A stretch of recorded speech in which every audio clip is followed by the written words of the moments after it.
दोस्तों, आज हम 2011 से लेकर के 2024 के हिंदी के जितने भी प्रश्न सीटेट में पूछे गए हैं उन पर चर्चा करेंगे। पर दोस्तों, हमने इस गद्यांश और पद्यांश के प्रश्नों को इस वीडियो में शामिल नहीं किया है, क्योंकि गद्यांश बार बार रिपीट नहीं होते हैं और उसको इसमें शामिल करके हम आपका फालतू का समय बर्बाद नहीं करना चाहते थे। तो चलिए दोस्तों, 2011 के पहले प्रश्न से शुरुआत करते हैं। उपचारात्मक शिक्षण की सफलता निर्भर करती है। पहला है भाषिक नियमों के ज्ञान पर, दूसरा है समय व अवधि पर, तीसरा है समस्याओं के कारणों की सही पहचान पर।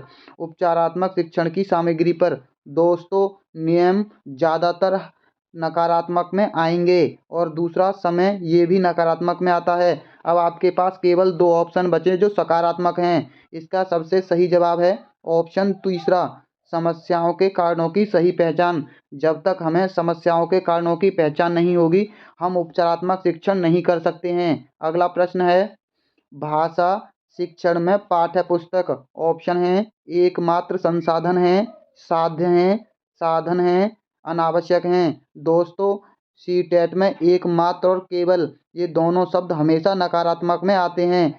हमारे सही जवाब है ऑप्शन तीसरा, भाषा शिक्षण में पाठ्य पुस्तक एक साधन का कार्य करती हैं। अगला प्रश्न है, हिंदी की कक्षा में प्राय हिंदीतर भाषी बच्चे हिंदी सीखने में अनेक कठिनाइयों का सामना करते हैं क्योंकि पहला है वे मन लगाकर हिंदी नहीं सीखते हैं, दूसरा है हिंदी सीखने के प्रति उनमें अरुचि होती है, तीसरा है हिंदी बहुत कठिन भाषा है, प्राय हिंदी और उसकी मातृभाषा की संरचना में अंतर होता है।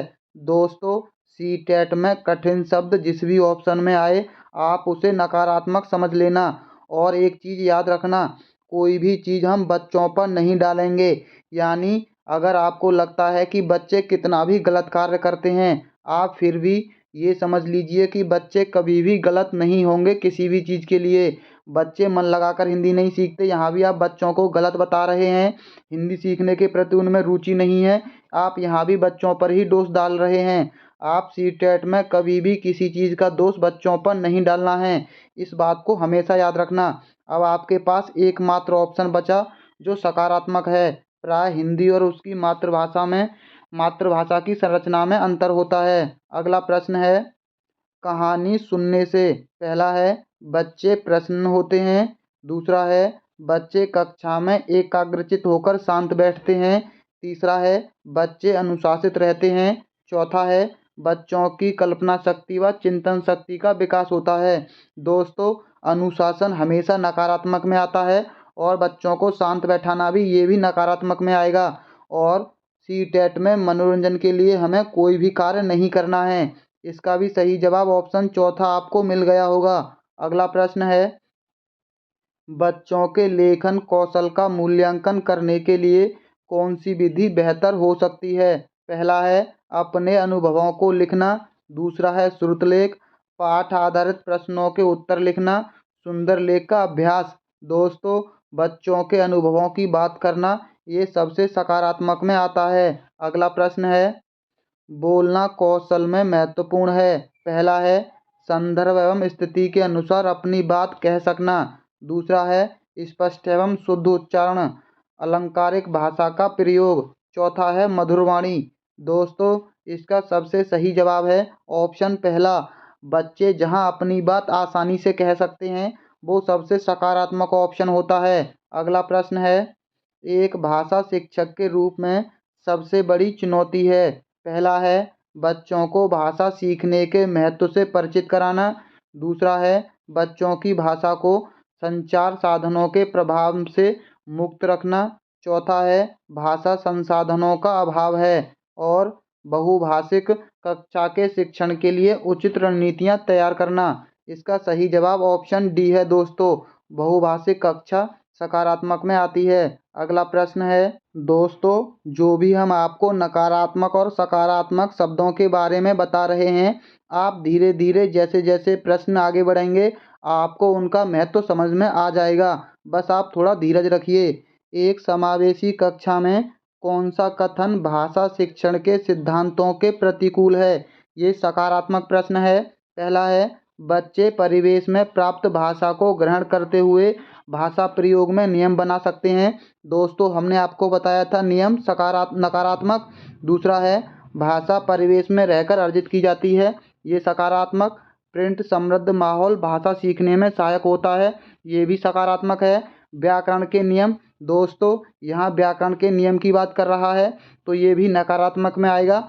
अब आपके पास मात्र केवल 2 ऑप्शन बचे जो सही हो सकते हैं। ऐसे अगर आप प्रश्नों को हल करेंगे तो इससे आपके प्रश्नों के गलत होने के चांस कम हो जाएंगे।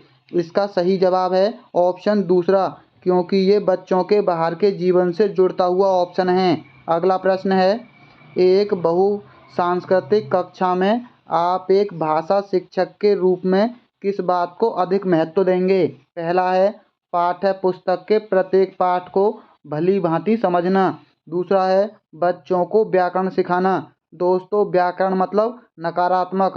तीसरा है स्वयं शुद्ध भाषा का प्रयोग करना।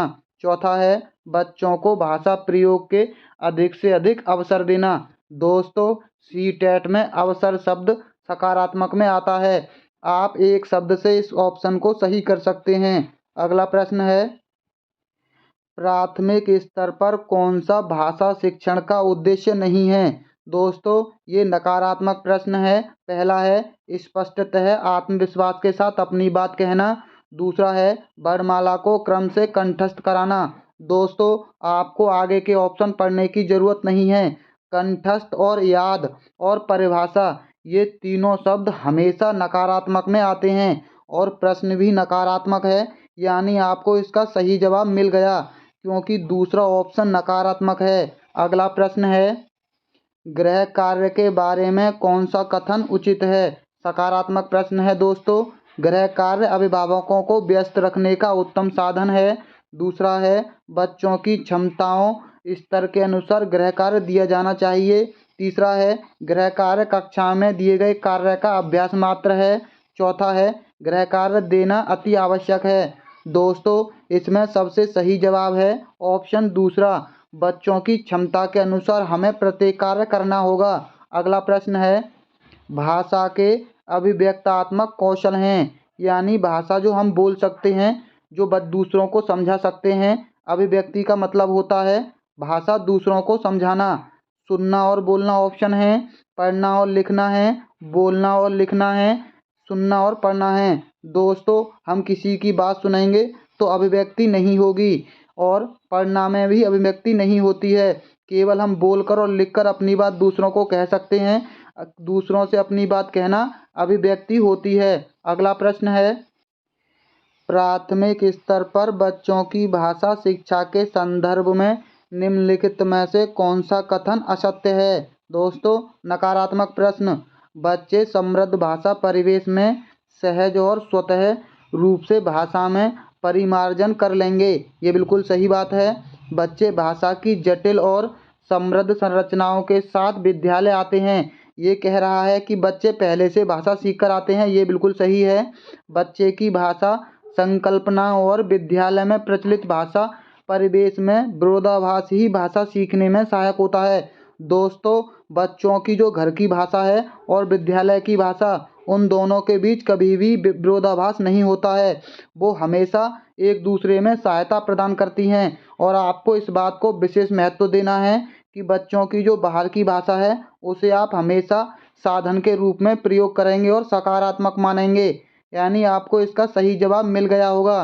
चौथा ऑप्शन भी चेक कर लेते हैं, सुधार के नाम पर की जाने वाली टिप्पणियों और निरर्थक अभ्यास के बच्चों में अरुचि उत्पन्न हो सकती है। इसका सही जवाब ऑप्शन तीसरा ही है दोस्तों। अगला प्रश्न है, भाषा कौशलों के संदर्भ में कौन सा कथन उचित है? सकारात्मक दोस्तों, विद्यालय में केवल, दोस्तों यहाँ आपको केवल शब्द दिखाई दिया, यानी नकारात्मक। यहाँ भी केवल शब्द है, ये भी नकारात्मक। अब 2 ऑप्शन बचे, भाषा के चारों कौशल परस्पर अंतः संबंधित होते हैं, ये बिल्कुल सही है। भाषा कौशलों के विकास में अभ्यास की अपेक्षा भाषिक नियमों, दोस्तों यहाँ भी नियमों की बात, यानी ये भी नकारात्मक। इसका सही जवाब ऑप्शन तीसरा है, भाषा के चारों कौशल परस्पर संबंधित होते हैं, केवल यही ऑप्शन सकारात्मक है। अगला प्रश्न है, पाठ में दिए गए चित्रों को क्या उद्देश्य होता है? पहला है चित्रों से पाठ्य पुस्तक आकर्षक बनती हैं। दूसरा है चित्र पाठ की शोभा बढ़ाते हैं। तीसरा है पाठ्य पुस्तक में चित्र देने का प्रचलन है। चित्र अमूर्त संकल्पनाओं को समझने में सहायता करते हैं। दोस्तों इसमें सबसे सही जवाब ऑप्शन डी है, बच्चों की सहायता करते हैं चित्र संकल्पनाओं को समझने में। अगला प्रश्न है एक से अधिक भाषाओं का प्रयोग।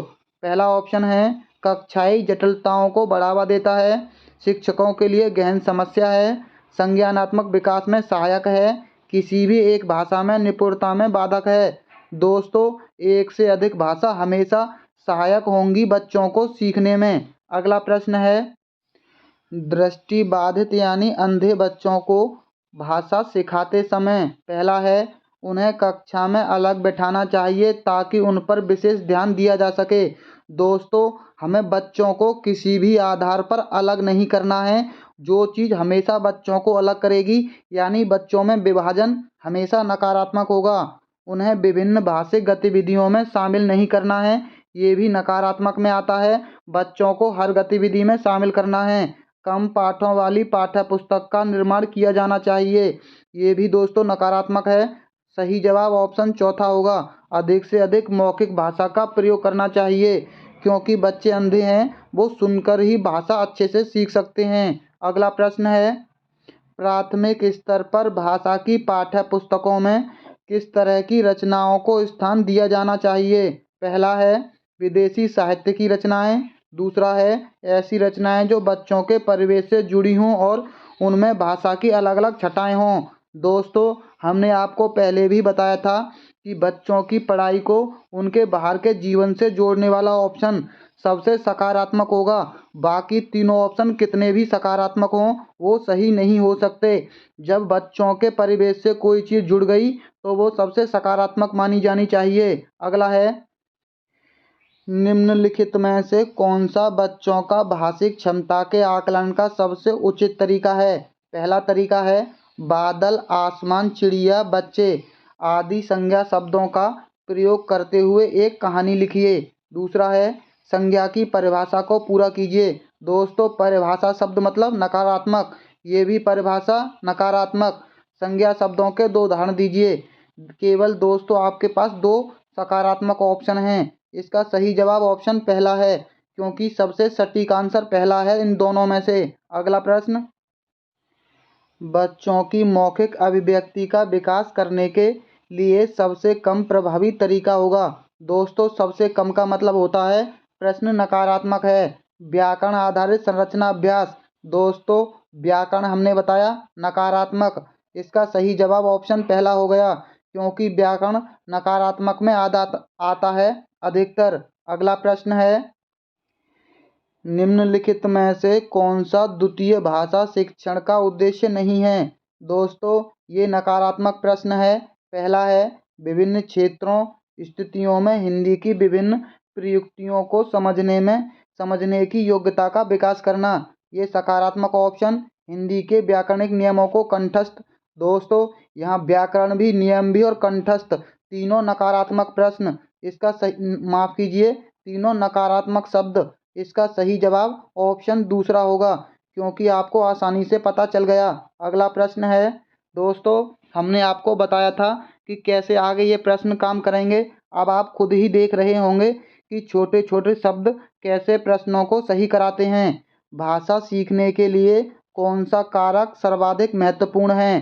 पहला है भाषा के नियम दोस्तों नकारात्मक। भाषा पर आधारित प्रश्नोत्तर, भाषा की पाठ्य पुस्तक, समृद्ध भाषिक वातावरण। दोस्तों वातावरण यानी सबसे सही जवाब। अगला प्रश्न है हिंदी भाषा का मूल्यांकन करते समय आप सबसे ज़्यादा किसे महत्व देंगे? दोस्तों सकारात्मक प्रश्न, सीखने की क्षमता का आकलन, काव्य सौंदर्य, निबंध लिखने की योग्यता, व्याकरण की। ये तो नकारात्मक हो ही गया। दोस्तों इसका सबसे सही जवाब है ऑप्शन पहला, सीखने की क्षमता का आकलन सबसे ज़्यादा महत्व देना चाहिए। अगला है एक बहुभाषिक कक्षा में आप किसे सबसे कम महत्व देंगे? दोस्तों नकारात्मक प्रश्न, विभिन्न प्रकार का बाल साहित्य, कक्षा में विभिन्न प्रकार की सामग्री। कक्षा के बहुभाषिक और बहुसांस्कृतिक संदर्भों के प्रति संवेदनशीलता। बच्चों को सिखाना कि दो भाषाओं के मध्य विद्यमान समानता में व अंतर का विश्लेषण कैसे किया जाएगा।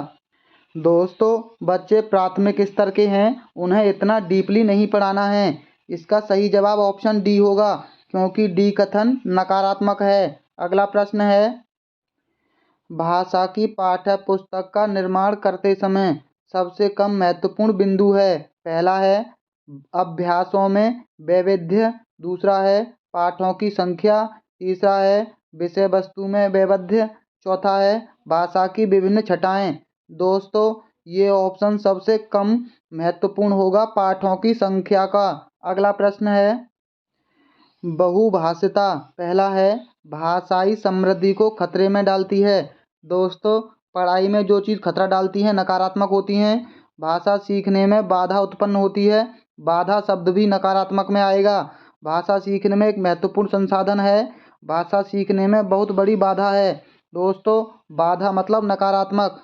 अब आपके पास मात्र एक ऑप्शन है जो सकारात्मक है। अगला प्रश्न है, भाषा। पहला ऑप्शन है विद्यालय में ही सीखी जाती है। दोस्तों, बच्चे पहले से ही भाषा सीख कर आते हैं, तो विद्यालय में भाषा नहीं सीखी जाती है।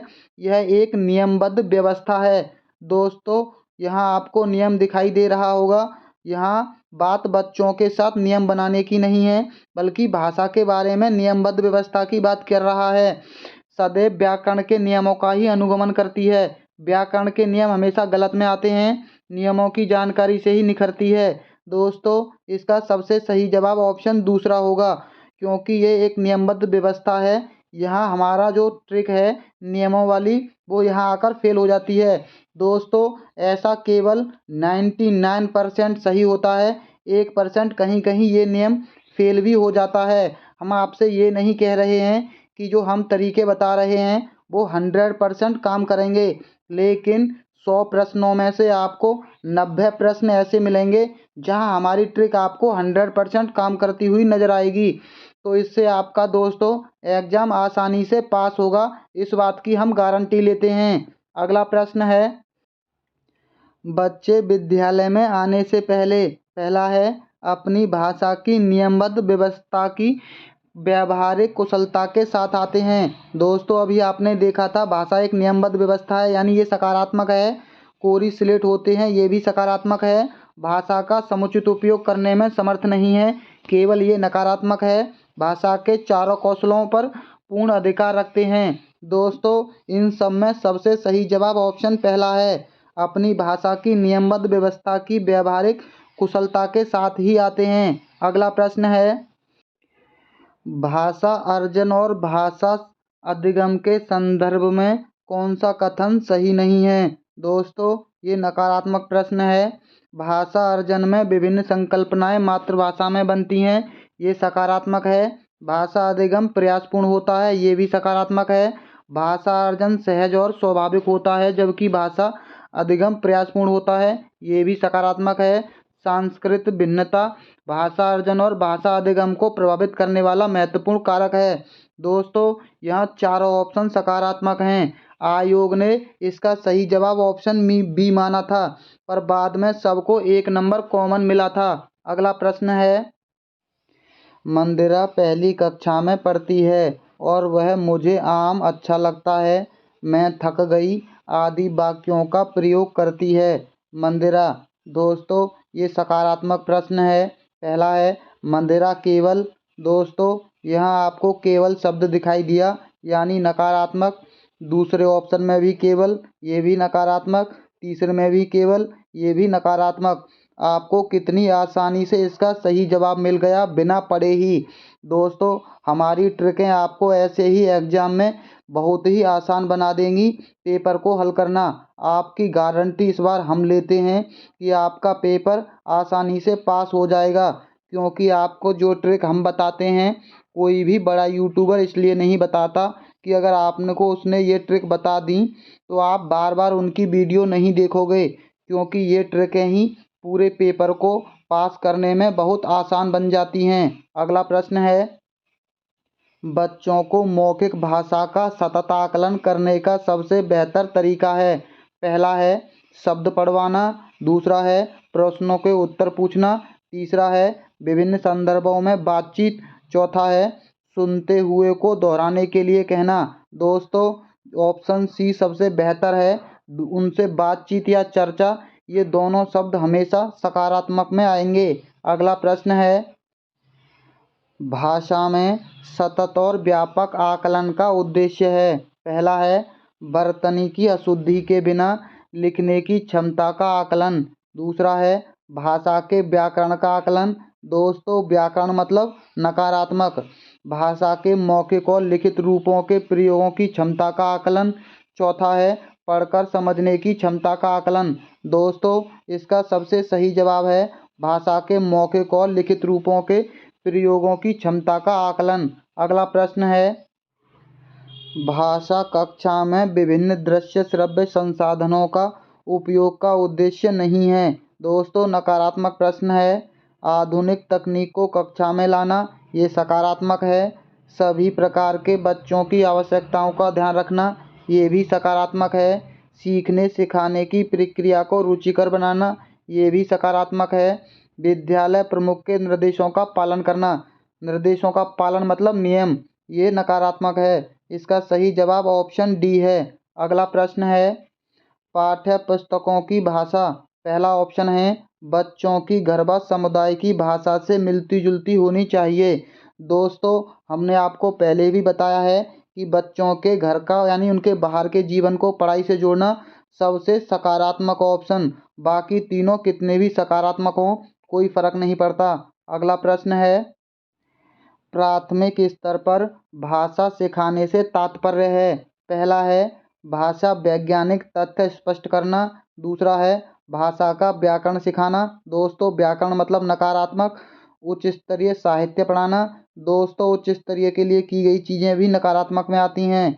भाषा का प्रयोग सिखाना, दोस्तों सबसे सही जवाब ऑप्शन डी है, भाषा का प्रयोग सिखाना। अगला प्रश्न है, घर की भाषा और विद्यालय में पढ़ाई जाने वाली भाषा। पहला ऑप्शन है सदैव टकराहट से गुजरती हैं, सदैव समान होती हैं, समान हो सकती हैं, सदैव अलग होती हैं।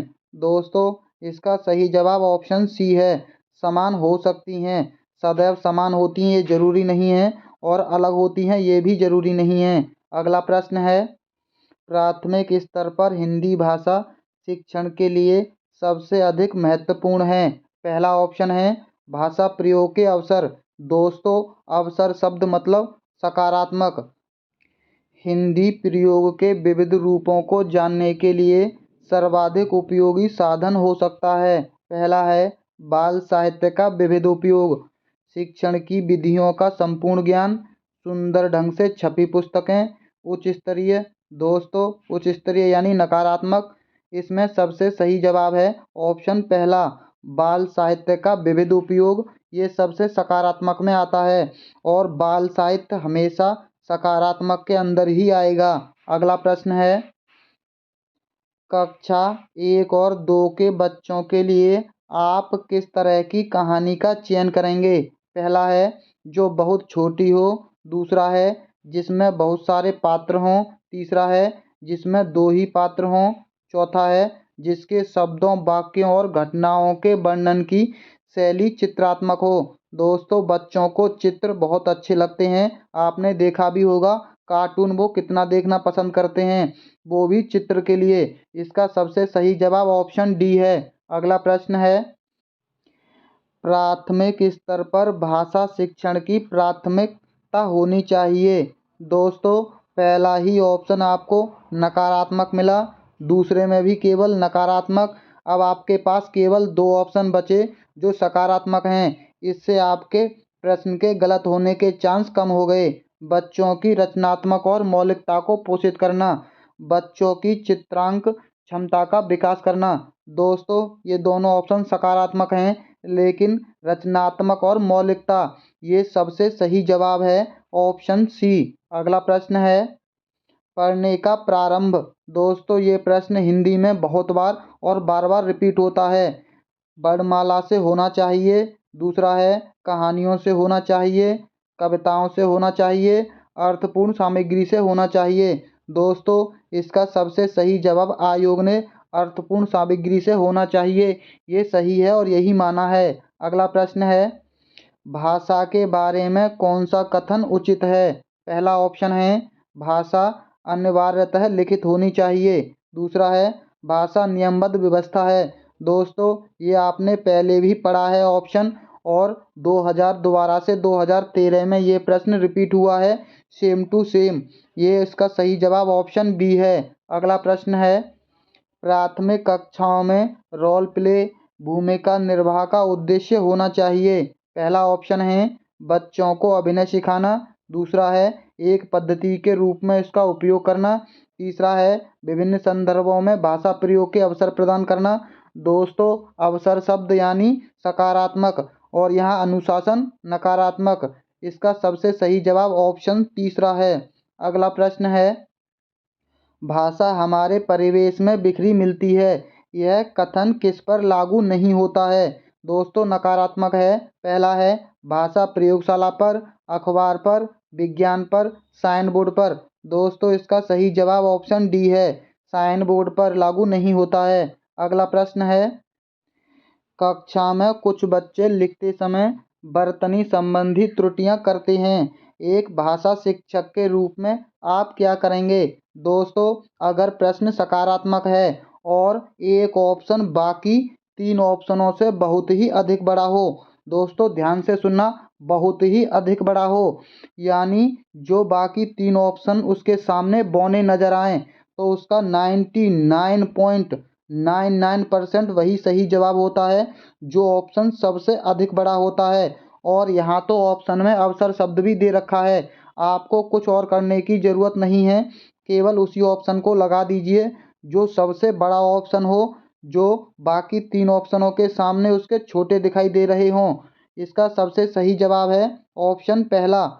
दोस्तों इससे पहले कि हम अगले वर्ष की प्रैक्टिस पर चलें, आपको हमारी वीडियो को लाइक करना होगा, तो चलिए वीडियो को लाइक कर लीजिए। जैसे जैसे प्रश्न आगे बढ़ेंगे आपको पता चलता जाएगा कि और ट्रिकें कैसे काम करेंगी। हम आपको 2011 से लेकर के 2024 तक के जितने भी पैटर्न हैं और जितनी भी ट्रिक हैं आज सब समझा देंगे। इसके बाद आपको गारंटी लेते हैं कुछ और पढ़ने की ज़रूरत नहीं होगी पेडागोजी को हल करने के लिए। तो चलिए वीडियो को लाइक और चैनल को सब्सक्राइब कर लीजिए। तो चलिए चलते हैं अगले वर्ष की प्रैक्टिस पर।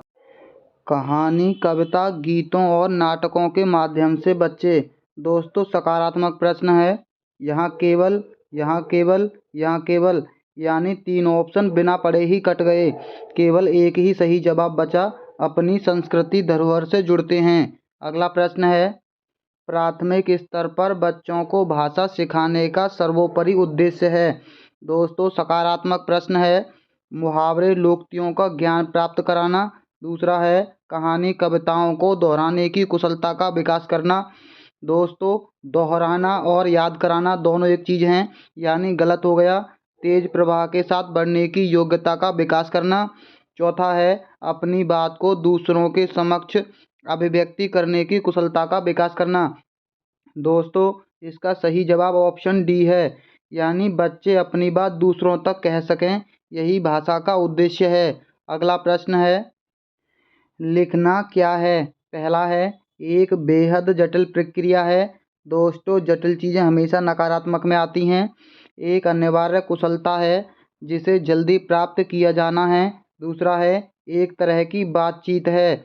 या चौथा है एक अत्यंत यांत्रिक प्रक्रिया है। दोस्तों लिखना एक तरह की बातचीत होती है, ये आप सभी लोग जानते हैं। अगला प्रश्न है एक कक्षा एक के बच्चे किस किस से प्राप्त बोलचाल की भाषा के अनुभवों को लेकर ही विद्यालय आते हैं। पहला है घर परिवार और पड़ोसी। दूसरा है घर परिवार परिवेश।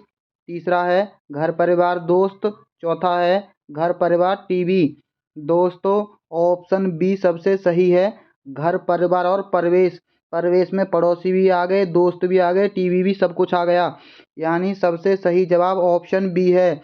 वैसे भी परिवेश सबसे सही ऑप्शन आता है। अगला प्रश्न है कक्षा 1 और 2 के शुरुआती समय में पढ़ने का प्रारंभ किससे हो और किसके लिए हो? पहला है अर्थ से हो, उद्देश्य के लिए। ज्ञान से हो, मनोरंजन के लिए। शब्द से हो, मूल्यांकन के लिए। अक्षर से हो, उद्देश्य के लिए। दोस्तों, इसका सबसे सही जवाब ऑप्शन पहला है। अर्थ से होना चाहिए, उद्देश्य के लिए। और मनोरंजन तो वैसे भी नकारात्मक में आता है। अगला प्रश्न है, इनमें से कौन सा प्राथमिक स्तर पर हिंदी भाषा शिक्षण का उद्देश्य नहीं है? दोस्तों, नकारात्मक प्रश्न। पहला है संदर्भ के अनुसार अनुमान लगाकर पढ़ने का प्रयास करना। ये बिल्कुल सकारात्मक है। चित्रकारी को स्वयं ही अभिव्यक्ति का माध्यम बनाना। ये बिल्कुल सही है। कौवा वाली कविता तो सबने पढ़ी होगी, प्यासा कौवा। बच्चों की घर की भाषा और स्कूल की भाषा में संबंध बनाते हुए उसे विस्तार देना। दोस्तों, सबसे सकारात्मक ऑप्शन है, लेकिन प्रश्न नकारात्मक है। सुनी गई बातों का ज्यों का त्यों दोहराना। दोस्तों, दोहराना हमेशा नकारात्मक में आता है। इसका सबसे सही जवाब आपको आसानी से मिल गया होगा। अगला प्रश्न है, भाषा कौशलों के संबंध में कौन सा कथन सही है? सकारात्मक प्रश्न। पहला है भाषा के कौशल अंतः संबंधित होते हैं। दूसरा है भाषा के सभी कौशलों को नए सिरे से सिखाने की आवश्यकता होती है। दूसरा है भाषा कौशल एक दूसरे से स्वतंत्र होते हैं। भाषा के चारों कौशल एक क्रम में सीखे जाते हैं। दोस्तों, ये तीनों ऑप्शन सही नहीं है, क्योंकि बच्चे भाषा पहले से सीखे हुए होते हैं और एक साथ जुड़े हुए भी होते हैं, और कौशल कोई से भी कभी भी सीख सकता है बच्चा। इसका सबसे सही जवाब ऑप्शन पहला है। भाषा के कौशल अंतः संबंधित होते हैं। अगला प्रश्न है, भाषा और का एक उत्तम साधन है। पहला है सुनने बोलने सोचने का, पढ़ने लिखने संप्रेषण का, सोचते महसूस करने और चीज़ों से जुड़ने का, पढ़ने लिखने और समझने का। दोस्तों, सबसे सही जवाब ऑप्शन सी है। भाषा सोचने का, महसूस करने का और चीज़ों से जुड़ने का सबसे बेहतर तरीका है। अगला प्रश्न है, भाषा सीखने का व्यवहारवादी दृष्टिकोण किस पर बल देता है? पहला है अनुकरण पर, भाषा प्रयोग पर, रचनात्मकता पर, अभिव्यक्ति पर। दोस्तों, आपने देखा होगा बच्चे आपसे भाषा अनुकरण करके सीखते हैं। जो आप बोलते हैं बच्चे उसी से भाषा सीखते हैं। अगला प्रश्न है, नासिरा पढ़ते समय अनेक बार अटकती है, उसे पढ़ने में कठिनाई होती है, उसकी समस्या मुख्यतः से संबंधित है। पहला है पठन अभिरुचि से, बुद्धि लब्धि से, डिसलेक्सिया से, डिसग्राफिया से। दोस्तों, हमने आपको एक उदाहरण बताया था लक्स साबुन का। लक्स साबुन में लिखा रहता है LUX। अब आप इसको लक्स पढ़ते हैं, लेकिन देखने में लगता है लुक्स जैसा, यानी पढ़ने संबंधी समस्या डिसलेक्सिया। और आप दो लोगों ने दोस्तों, हम ग्राफ का भी बता देते हैं। ग्राफ को हम हमेशा बनाते हैं, ना कि पढ़ते हैं। तो ग्राफ से आप लगा लीजिए लिखने संबंधी समस्याएं। अगला प्रश्न है, वाइगोत्स्की के विचारों पर आधारित कक्षा में किस पर सबसे अधिक बल दिया जाता है? पहला है कविता दोहराने, कहानी सुनाने, कार्यपत्रकों और परस्पर अंतःक्रिया। दोस्तों, दोहराना तो नकारात्मक होता ही है, पर इसमें सबसे सही जवाब ऑप्शन डी है, परस्पर अंतःक्रिया के।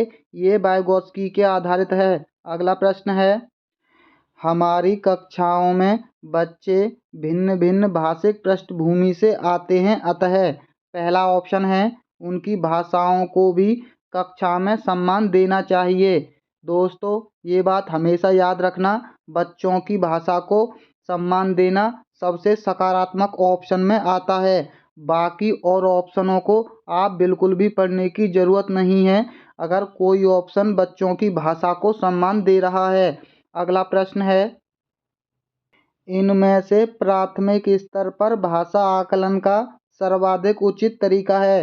दोस्तों, सकारात्मक प्रश्न, किसी पाठ की 5 पंक्तियाँ पढ़वाना, बच्चों को चित्र वर्णन और प्रश्न पूछने के अवसर देना।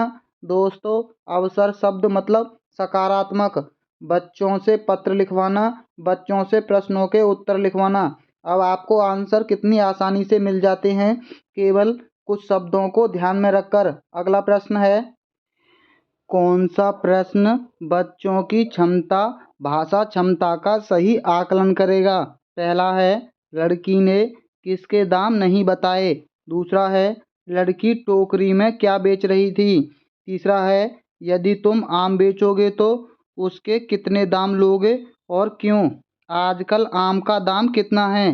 दोस्तों, ये प्रश्न अगर आपने पूछा तो बच्चे सभी एक तरह का उत्तर ही देंगे, क्योंकि जिन बच्चों को उत्तर पता होगा वो उनका एक तरह का उत्तर देंगे और जिनको नहीं पता होगा वो शांत रहेंगे। तो इससे भाषा क्षमता का आकलन हो ही नहीं सकता। और अगर बच्चों से पूछेंगे कि क्यों, तो बच्चे अपने अपने अलग अलग तर्क और अपनी अलग अलग बातें बताएंगे, जिससे आप बच्चों का आकलन कर सकते हैं। अगला प्रश्न है, प्राथमिक स्तर पर बच्चों के लिए बाल साहित्य के चयन का मुख्य आधार क्या होना चाहिए? पहला है, छोटी रचनाएं, रोचक विषय वस्तु, रंगीन चित्र, सरल जानकारी। दोस्तों, अगर रोचक विषय वस्तु होगी तो बच्चे पढ़ने में बहुत ही रुचि लेंगे। अगला प्रश्न है, प्राथमिक स्तर पर शिक्षा का माध्यम कैसा होना चाहिए? पहला है, अंग्रेजी में होना चाहिए, उर्दू में होना चाहिए, बच्चे की मातृभाषा में होना चाहिए या हिंदी होना चाहिए। दोस्तों, बच्चे की मातृभाषा का मतलब है उनके बाहर के जीवन से जोड़ना।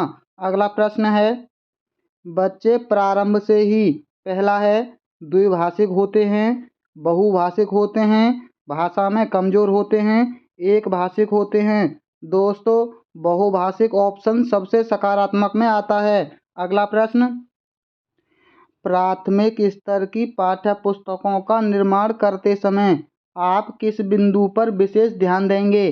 पहला है, हिंदी भाषा के वैविध्यपूर्ण रूप शामिल हों। दूसरा है, उपदेशात्मक पाठ शामिल हों। तीसरा है, कहानियाँ अधिक से अधिक शामिल हों। चौथा है, प्रसिद्ध लेखकों की रचनाएं शामिल हों। दोस्तों, इसमें सबसे सही जवाब है ऑप्शन पहला, हिंदी भाषा के वैविध्यपूर्ण रूप शामिल हों। अगला प्रश्न है, चौमस्की के अनुसार कौन सा कथन सही है? पहला है, बच्चों में भाषा सीखने की जन्मजात क्षमता नहीं होती है। दोस्तों, ये बात तो आप भी जानते हैं कि बच्चे जन्मजात क्षमता होती है बच्चों में, क्योंकि बच्चे धीरे धीरे अपने आप भाषा सीखते हैं। बच्चों में भाषा सीखने की क्षमताएं बहुत सीमित होती हैं। दोस्तों, सीमित भी नहीं होती हैं भाषाएं। बच्चों को व्याकरण, दोस्तों व्याकरण बताया था हमने कि नकारात्मक होता है। अब आपके पास मात्र एक ऑप्शन बचा जो सही है, बच्चों में भाषा सीखने की जन्मजात क्षमता होती है। ये बिल्कुल सही कथन है। अगला प्रश्न है, पाठ के अंत में अभ्यास और गतिविधियां देने का उद्देश्य है। पहला है, बच्चों को व्यस्त रखने हेतु गतिविधियां बनाना। दोस्तों, बच्चों को व्यस्त का मतलब होता है अनुशासन बनाने के लिए, तो ये नकारात्मक हो गया। बच्चों को याद करने हेतु, दोस्तों याद शब्द हमेशा नकारात्मक में आता है। और गृह कार्य की सामग्री जुटाना, बच्चों को अभिव्यक्ति के अवसर देना। दोस्तों, यहाँ आपको अवसर शब्द दिखाई दिया और प्रश्न भी सकारात्मक है, तो इसका सबसे सही जवाब ऑप्शन डी हो गया। अगला प्रश्न है, पाठ के, दोस्तों ये प्रश्न दोबारा रिपीट हुआ है, अगला देख लेते हैं। भाषा अर्जित करने की प्रक्रिया में किसका महत्व सर्वाधिक है? पहला है, भाषा प्रयोगशाला का। दूसरा है, पाठ्य पुस्तकों का। तीसरा है, समाज का। चौथा है, भाषा कक्षा का। दोस्तों, समाज का सबसे महत्वपूर्ण स्थान और सर्वाधिक अर्जित करने में महत्व होता है, क्योंकि बच्चे बाहर के लोगों से और घर के लोगों से ही भाषा सीखते हैं और समाज में घर और बाहर दोनों चीज़ें आती हैं। अगला प्रश्न है, एक समावेशी कक्षा में भाषा शिक्षक को किस बिंदु का सबसे अधिक ध्यान रखना चाहिए? पहला है, सभी बच्चों को समान गतिविधि में शामिल होने के लिए प्रोत्साहित करना। दोस्तों, प्रोत्साहित का मतलब होता है सकारात्मक शब्द। सभी बच्चों को समान अपेक्षाएं रखना, विविध प्रकार की दृश्य श्रव्य सामग्री का उपयोग करना, सभी बच्चों के समान रूप से गृह कार्य देना। दोस्तों, इसमें सबसे सकारात्मक ऑप्शन पहला है। अगला प्रश्न है, भाषा में आकलन की प्रक्रिया। पहला है, सीखने सिखाने के दौरान भी चलती है। दूसरा दोस्तों, यहाँ आपको केवल शब्द दिखाई दिया यानी नकारात्मक, यहाँ भी केवल, ये भी नकारात्मक। दो ऑप्शन तो ऐसे हैं दोस्तों जो आपके कट ही गए। चौथा ऑप्शन है पाठ के अंत में दिए गए अभ्यासों के माध्यम से होती है।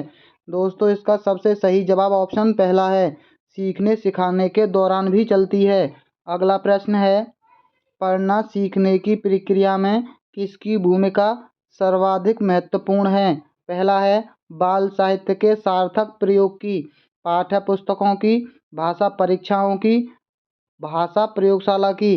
दोस्तों परीक्षा तो आपको नकारात्मक दिख गया होगा और एक शब्द मिल गया बाल साहित्य, ये भी सकारात्मक में आता है। अगला प्रश्न है, प्राथमिक स्तर पर भाषा शिक्षण का उद्देश्य यह है कि, पहला है बच्चे भाषा परीक्षा में सदैव अंक लाएं।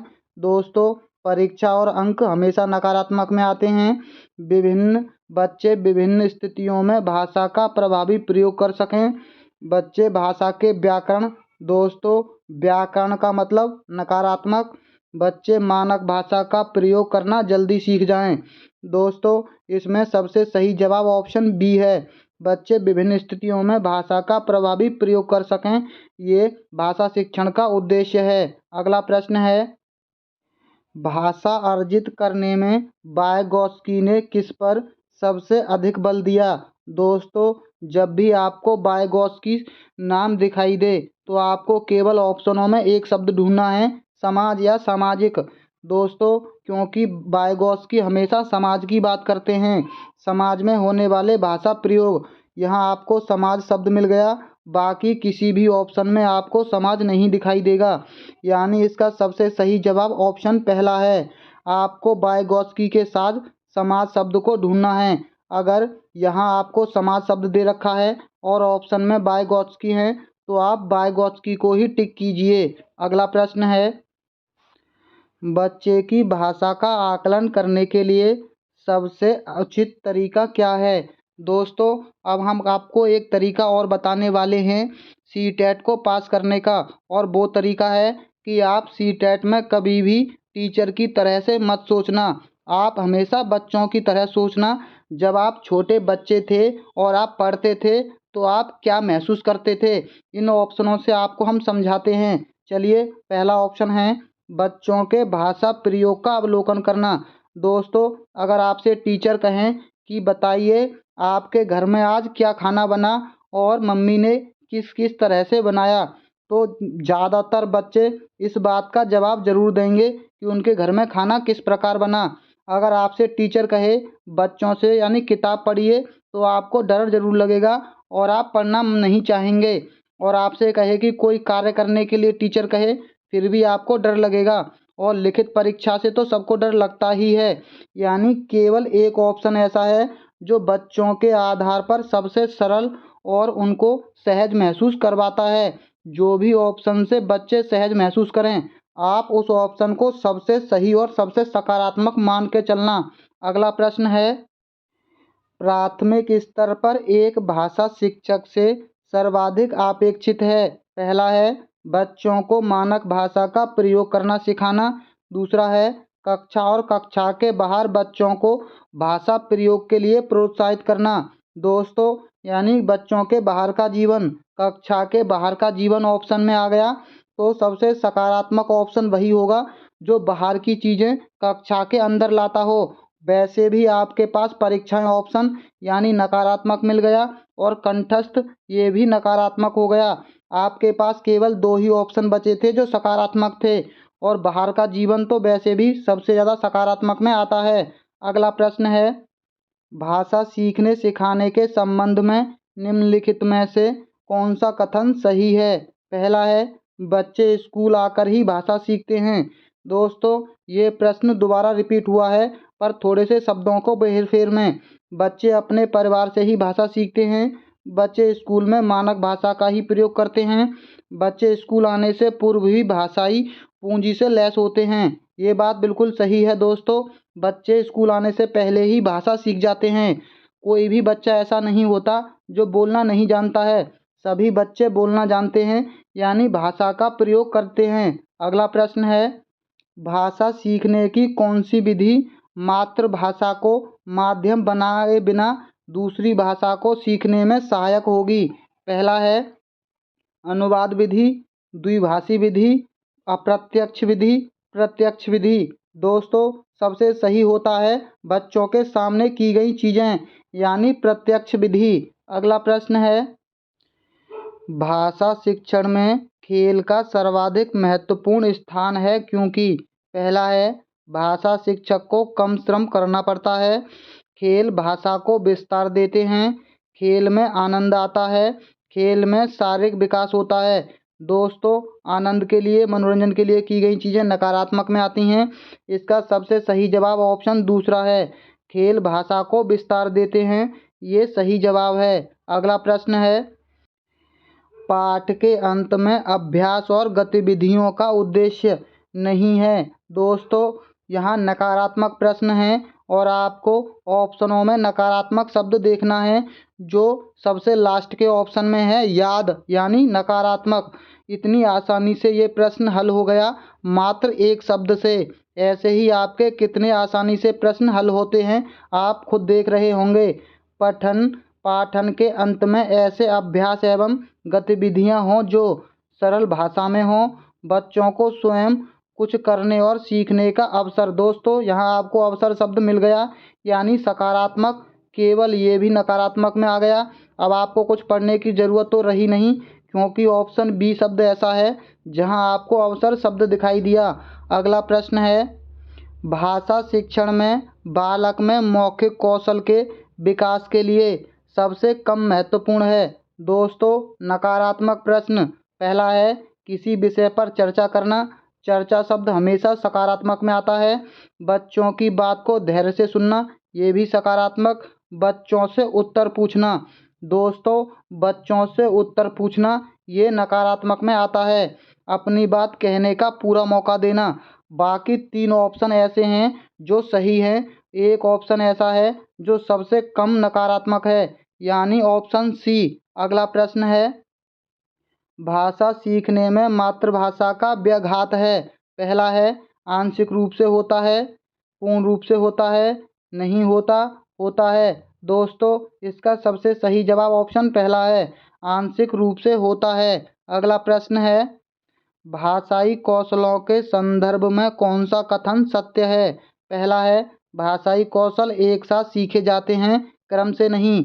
दोस्तों ये हमने अभी थोड़ी देर पहले एक ऑप्शन में पढ़ा था कि भाषाई कौशल क्रम से नहीं सीखे जाते हैं। जो चारों कौशल हैं उनका कोई क्रम निर्धारित नहीं है। इसका सबसे सही जवाब ऑप्शन पहला मिल गया।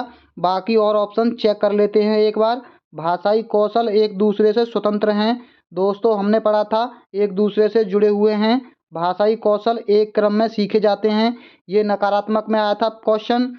पर भाषाई कौशल एक दूसरे को अप्रभावित नहीं करते हैं। दोस्तों आपके पास एक ही ऑप्शन है जो सही है। अगला प्रश्न है भाषा सीखने में होने वाली त्रुटियों के संदर्भ में कौन सा कथन सत्य नहीं है? दोस्तों यहाँ केवल नकारात्मक शब्द देखना है आपको। त्रुटियां सीखने सिखाने की प्रक्रिया का अभिन्न अंग होती हैं, ये आप अच्छे से जानते हैं। त्रुटियां अस्थायी होती हैं, ये भी सही बात है। भाषा सीखने में होने वाली त्रुटियां स्थायी होती हैं। दोस्तों जब यहाँ अस्थायी बता रहा है तो यहाँ स्थायी कैसे हो सकती हैं, यानी सी सबसे गलत होगा, यानी सी इसका सही जवाब है। भाषा सीखने में होने वाली त्रुटियां यह समझने में मदद करती हैं कि बच्चे की मस्तिष्क में क्या चल रहा है। अगला प्रश्न है एक प्राथमिक शिक्षक के रूप में आप सतत और व्यापक आकलन करते समय किसे सबसे सर्वोपरि मानते हैं? पहला है कठिन। दोस्तों कठिन शब्द यानी नकारात्मक, लिखित परीक्षा यानी नकारात्मक, पाठ के देखकर सुलेख लिखना ये भी नकारात्मक, बच्चों द्वारा विभिन्न संदर्भों में भाषा प्रयोग की क्षमता, ये सही जवाब है। अगला प्रश्न है प्राथमिक स्तर पर बच्चों की पठन क्षमता का आकलन करने के किस प्रकार की सामग्री सर्वाधिक महत्वपूर्ण है? पहला है आतंकवाद पर आधारित निबंध। दोस्तों बच्चे छोटे हैं उन्हें निबंध नहीं लिखवाना है। बाल साहित्य, दोस्तों यहाँ आपको बाल साहित्य मिल गया यानी सबसे सही जवाब। अगला प्रश्न है पहली और दूसरी कक्षा में भाषा शिक्षण के साथ ही कला शिक्षा को समेकित करने का उद्देश्य नहीं है। दोस्तों, यहाँ पर क्या है? नकारात्मक प्रश्न। चित्रों के माध्यम से अभिव्यक्ति का विकास करना, बच्चों द्वारा आनंद की प्राप्ति। दोस्तों, बच्चों में आनंद की प्राप्ति का मतलब होता है नकारात्मक। बच्चों के लेखन में परिपक्वता लाना। दोस्तों, ये भी नकारात्मक में आता है। बच्चों की रचनात्मकता का विकास करना। दोस्तों, यहाँ आपके पास दो ऑप्शन ऐसे हैं जो नकारात्मक हैं, और ये ऑप्शन नकारात्मक इसलिए है क्योंकि बच्चे प्राथमिक स्तर के हैं। ये इसीलिए इसका सही जवाब ऑप्शन सी होगा। बी से सबसे अच्छा ऑप्शन सी है। अगला प्रश्न है, प्राथमिक स्तर पर बच्चों की घर की भाषा को अपनी कक्षा में स्थान देना जरूरी है क्योंकि घर की भाषा पहला है सरल होती है, बच्चों ने अभी पूर्णतः नहीं सीखी है, बच्चे की भाषाई पूंजी है, मानक स्वरूप लिए होती है। दोस्तों, ऑप्शन सी सबसे अच्छा होता है क्योंकि ये बच्चों की भाषाई पूंजी होती है, क्योंकि बच्चों के पास इसका पहले से ही भंडार होता है। अगला प्रश्न है, भाषा सीखने सिखाने के संदर्भ में गृह कार्य का उद्देश्य होता है। दोस्तों, हमने आपको पहले ही बताया था कि गृह कार्य समय के अनुसार सही और गलत होता है। सीखने का विस्तार देना, अभिभावकों को प्रसन्न करना, बच्चों को कार्य में व्यस्त रखना, कॉपियाँ भरवाना। दोस्तों, व्यस्त रखना नकारात्मक, कॉपियाँ भरवाना नकारात्मक, और अभिभावकों को प्रसन्न करना ये भी ज़्यादा जरूरी नहीं है। सबसे जरूरी है सीखने को विस्तार देना। अगला प्रश्न है, भाषा अर्जन के संबंध में कौन सा कथन सत्य है? सकारात्मक प्रश्न। पहला है, भाषा सीखना एक उद्देश्य होता है। दूसरा है, समाज सांस्कृतिक परिवेश के अनुसार अर्थ ग्रहण की प्रक्रिया स्वाभाविक होती है। भाषा अर्जन में बच्चे को बहुत अधिक प्रयास करना पड़ता है। भाषा अर्जन में किसी अन्य भाषा का व्याघात होता है। दोस्तों, हमने आपको बताया बच्चों का परिवेश मतलब सकारात्मक। अगला प्रश्न है, भाषा विकास के संबंध में कौन सा कथन सही नहीं है? पहला है, भाषा विकास व्यक्ति निरपेक्ष है। बड़ों का संपर्क भाषा विकास की गति को तीव्र कर देता है। तीसरा है, भाषा विकास व्यक्ति सापेक्ष है। दोस्तों, हम आपको एक चीज़ और बताते हैं, जब दो ऑप्शन एक दूसरे के विलोम हों यानी विपरीत हों, यहाँ भाषा विकास व्यक्ति निरपेक्ष है और यहाँ भाषा विकास व्यक्ति सापेक्ष है। जब भी ऐसे दो ऑप्शन हों तो इनमें से कोई सा एक ऑप्शन सही होता है, बाकी इन दोनों ऑप्शनों से आप बिल्कुल भी ध्यान मत देना। जब एक जैसे दो ऑप्शन हों, दोनों विपरीत हों एक दूसरे के, इसका सही जवाब ऑप्शन पहला है, भाषा विकास व्यक्ति निरपेक्ष नहीं बल्कि सापेक्ष होता है। ये कथन गलत है। अगला प्रश्न है, किसी भी भाषा पर अधिकार प्राप्त करने के लिए सबसे महत्वपूर्ण है। पहला है, शब्दों के अर्थ जानना। दूसरा है, उस भाषा की वाक्य संरचना जानना। उस भाषा का अधिकाधिक प्रयोग करना। उस भाषा का व्याकरण। दोस्तों, नकारात्मक, और सबसे अच्छा ऑप्शन है सी, उस भाषा का अधिक से अधिक प्रयोग करना। ये सबसे अच्छा ऑप्शन है। अगला प्रश्न है, समावेशी कक्षा में बच्चों की आवश्यकताओं को पूरा करने में भाषा शिक्षक के रूप में आपकी मुख्य जिम्मेदारी नहीं है। पहला है, बच्चों की भाषा संबंधी क्षमताओं की पहचान करना। ये बिल्कुल सही कथन है दोस्तों। बच्चों की विभिन्न प्रकार की दृश्य श्रव्य सामग्री उपलब्ध कराना, ये भी बिल्कुल सही है। बच्चों का आकलन करते समय अति उदार होना। दोस्तों, हमें अति उदार नहीं बनना है, ये इसका नेगेटिव प्रश्न है। विभिन्न आवश्यकताओं वाले बच्चों के लिए उपलब्ध संसाधनों की खोज करना, ये बिल्कुल सही है। यानी इसका सबसे सही जवाब ऑप्शन तीसरा है, क्योंकि नकारात्मक और ये भी नकारात्मक। अगला प्रश्न है, पढ़ने की संस्कृति के विकास के क्रम में पठन को प्रोत्साहित किए जाने की आवश्यकता है। पहला है, व्यक्तिगत पठन को, स्वस्वर पठन को, मौन पठन को, सामूहिक पठन को। दोस्तों, व्यक्तिगत पठन को प्रोत्साहित किए जाने की आवश्यकता है। अगला प्रश्न है, भाषा की पाठ्य पुस्तक में सबसे महत्वपूर्ण पक्ष है। पहला है, आकर्षक चित्र, पाठों का उद्देश्यपूर्ण चयन, अभ्यासों की बहुलता, कागज की गुणवत्ता। दोस्तों, उद्देश्य बहुत ही सबसे अच्छा ऑप्शन है। अगला प्रश्न है, समग्र भाषा संबंधित पद्धति पर आधारित कक्षा विद्यालय के बाहर का जीवन और वहाँ प्राप्त ज्ञान अनुभव भाषा सीखने के लिए आवश्यक प्रेरणा देते हैं, क्योंकि पहला है, मानक वर्तनी का सम्यक ज्ञान मिलता है, लेखन की विभिन्न शैलियों का परिचय है, समृद्ध भाषिक परिवेश मिलता है। दोस्तों, यहाँ आपको परिवेश मिल गया, शब्द तो सही जवाब। इससे व्याकरणिक तो व्याकरण और नियम तो हमेशा नकारात्मक में आते ही हैं। आपको कितनी आसानी से हर प्रश्न का जवाब मिल जाता है। पहली कक्षा में प्रवेश लेने से पहले आमतौर पर बच्चे, पहला है, पठन लेखन में दक्ष होते हैं, स्व अभिव्यक्ति जानते हैं, भाषा के व्याकरणिक नियम तुतला बोलकर बोलते हैं, इनकी तो ज़रूरत है ही नहीं।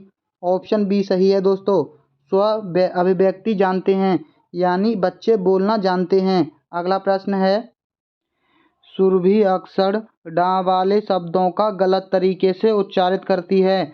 आप क्या करेंगे? पहला है, उसे डा वाले शब्दों की सूची पढ़ने एवं लिखकर अभ्यास करने के लिए देंगे।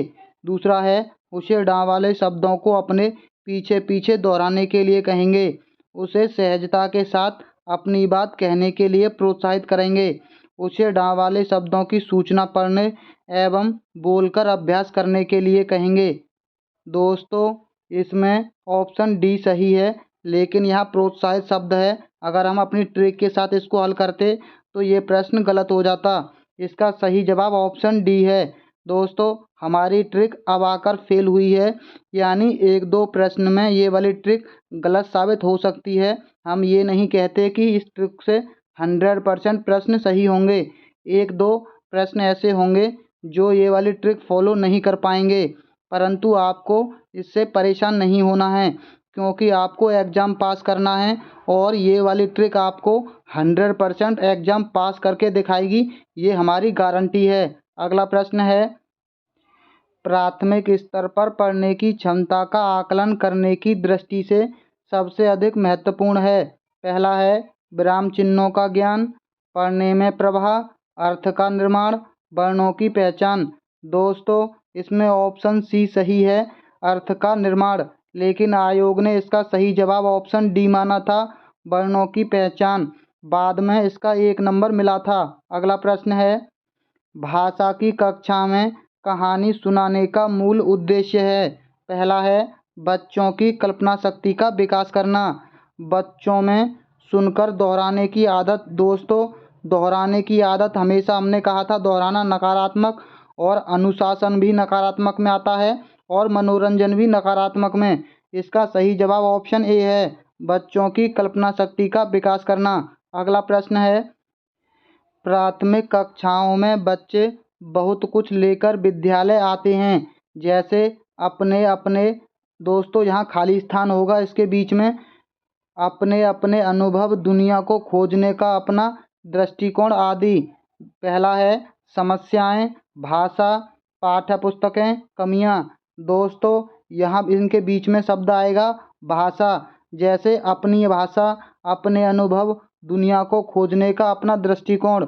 इसका सबसे सही जवाब ऑप्शन बी है, क्योंकि अपने के बाद थोड़ा सा खाली स्थान था। अगला प्रश्न है, बच्चों को मौखिक अभिव्यक्ति के विकास का अर्थ यह नहीं है।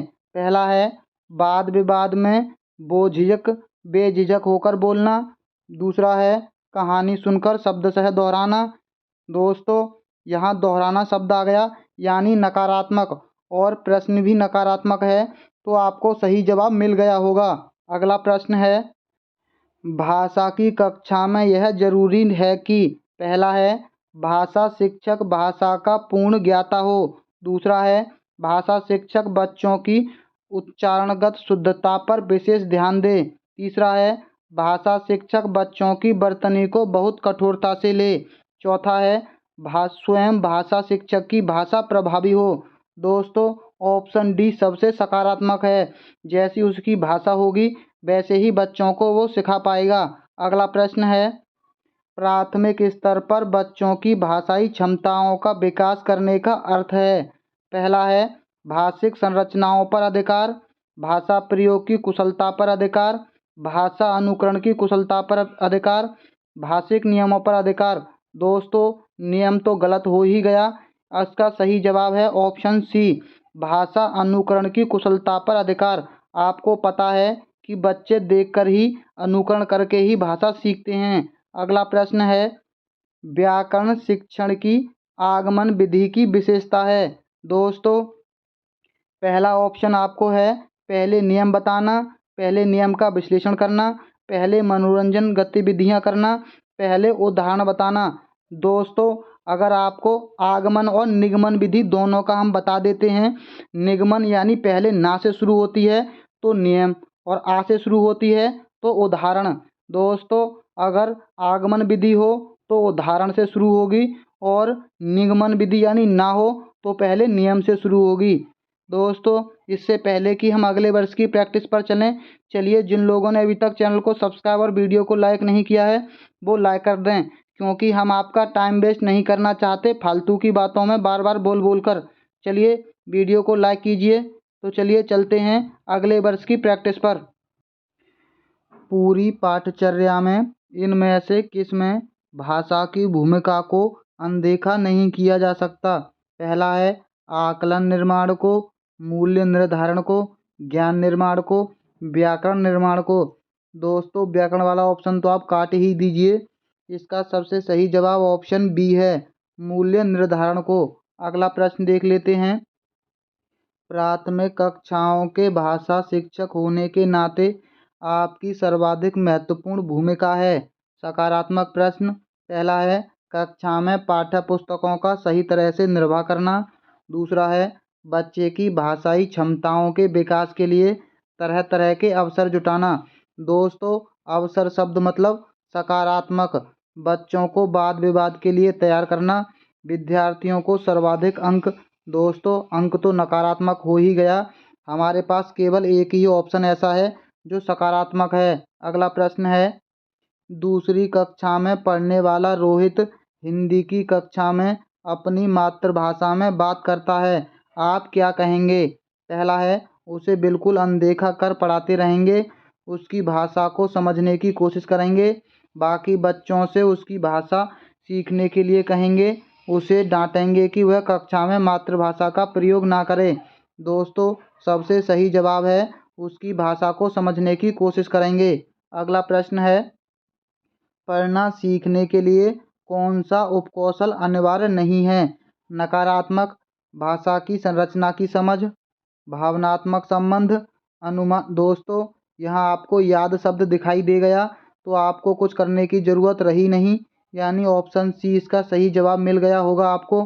अगला प्रश्न है, द्विभाषिक बच्चे दोस्तों विकास, सामाजिक सहिष्णुता और चिंतन में अपेक्षाकृत बेहतर होते हैं। पहला है संक्रियात्मक केंद्र से, संज्ञानात्मक सीमित, संज्ञानात्मक विस्तृत, संक्रियात्मक सीमित। दोस्तों इसका सबसे सही जवाब ऑप्शन बी है, संज्ञानात्मक और सीमित। अगला प्रश्न है, निम्नलिखित में से किसके अभाव में हम पढ़ नहीं सकते हैं? दोस्तों ये सीटेट का विवादित प्रश्न है। संयुक्त अक्षरों की पहचान, लिपि से परिचय, बाराखड़ी से परिचय, वर्णमाला की क्रमबद्धता का ज्ञान। दोस्तों आपको इसका जवाब कहीं कहीं तो लिपि से परिचय के अभाव में हम पढ़ नहीं सकते, और कहीं कहीं वर्णमाला की क्रमबद्धता का ज्ञान, इन दोनों में दिखाई देगा, पर आपको सही जवाब ऑप्शन बी लगाना है, लिपि से परिचय। और आयोग ने भी इसका सही जवाब लिपि से परिचय ही माना है। अगला प्रश्न है, भाषा और विचार के संबंधों की चर्चा में अग्रणी हैं। पहला है वाइगोत्स्की, पियाजे, स्किनर, चोम्स्की। दोस्तों इसका सबसे सही जवाब ऑप्शन पहला है, वाइगोत्स्की। अगला प्रश्न है, सिद्धार्थ की माँ ने अपने परिवार के सदस्यों से अनुरोध किया है कि वे घर में एक ही भाषा का प्रयोग करें, जिससे कि सिद्धार्थ का भाषाई विकास ठीक से हो सके। इसके बारे में आप क्या कहेंगे? पहला है वह भाषा अर्जन के सिद्धांतों की गहरी समझ रखती है। दूसरा है वह सिद्धार्थ को समृद्ध भाषिक परिवेश से वंचित कर रही है। तीसरा है वह सिद्धार्थ के भाषिक परिवेश में किसी प्रकार का अवरोध नहीं चाहती, वह सिद्धार्थ के भाषाई विकास के लिए विशेष प्रयत्न कर रही है। दोस्तों इसका सबसे सही जवाब ऑप्शन बी है। वह सिद्धार्थ को समृद्धिक भाषिक परिवेश से वंचित कर रही है। अगला प्रश्न है, प्राथमिक स्तर पर भाषा शिक्षण के संदर्भ में सर्वाधिक महत्वपूर्ण है कि बच्चे, पहला है शब्दों को जोड़ जोड़कर वाक्य पढ़ें, दूसरा है लिखी छपी सामग्री का अर्थ समझ सकें, लिखी छपी सामग्री को बोल बोल कर पढ़ सकें, अक्षरों को जोड़ जोड़ कर पढ़ सकें। इसका सबसे सही जवाब दोस्तों ऑप्शन बी है। अर्थ समझना ही सबसे महत्वपूर्ण होता है। अगला है, प्राथमिक स्तर पर लेखन क्षमता के संदर्भ में सर्वाधिक महत्वपूर्ण है, पहला है सुलेख, वर्तनी, मौलिक विचार, श्रुतलेख। दोस्तों ये प्रश्न सेम टू सेम रिपीट हुआ है। इससे पहले के वर्षों में भी ये प्रश्न पूछा गया था।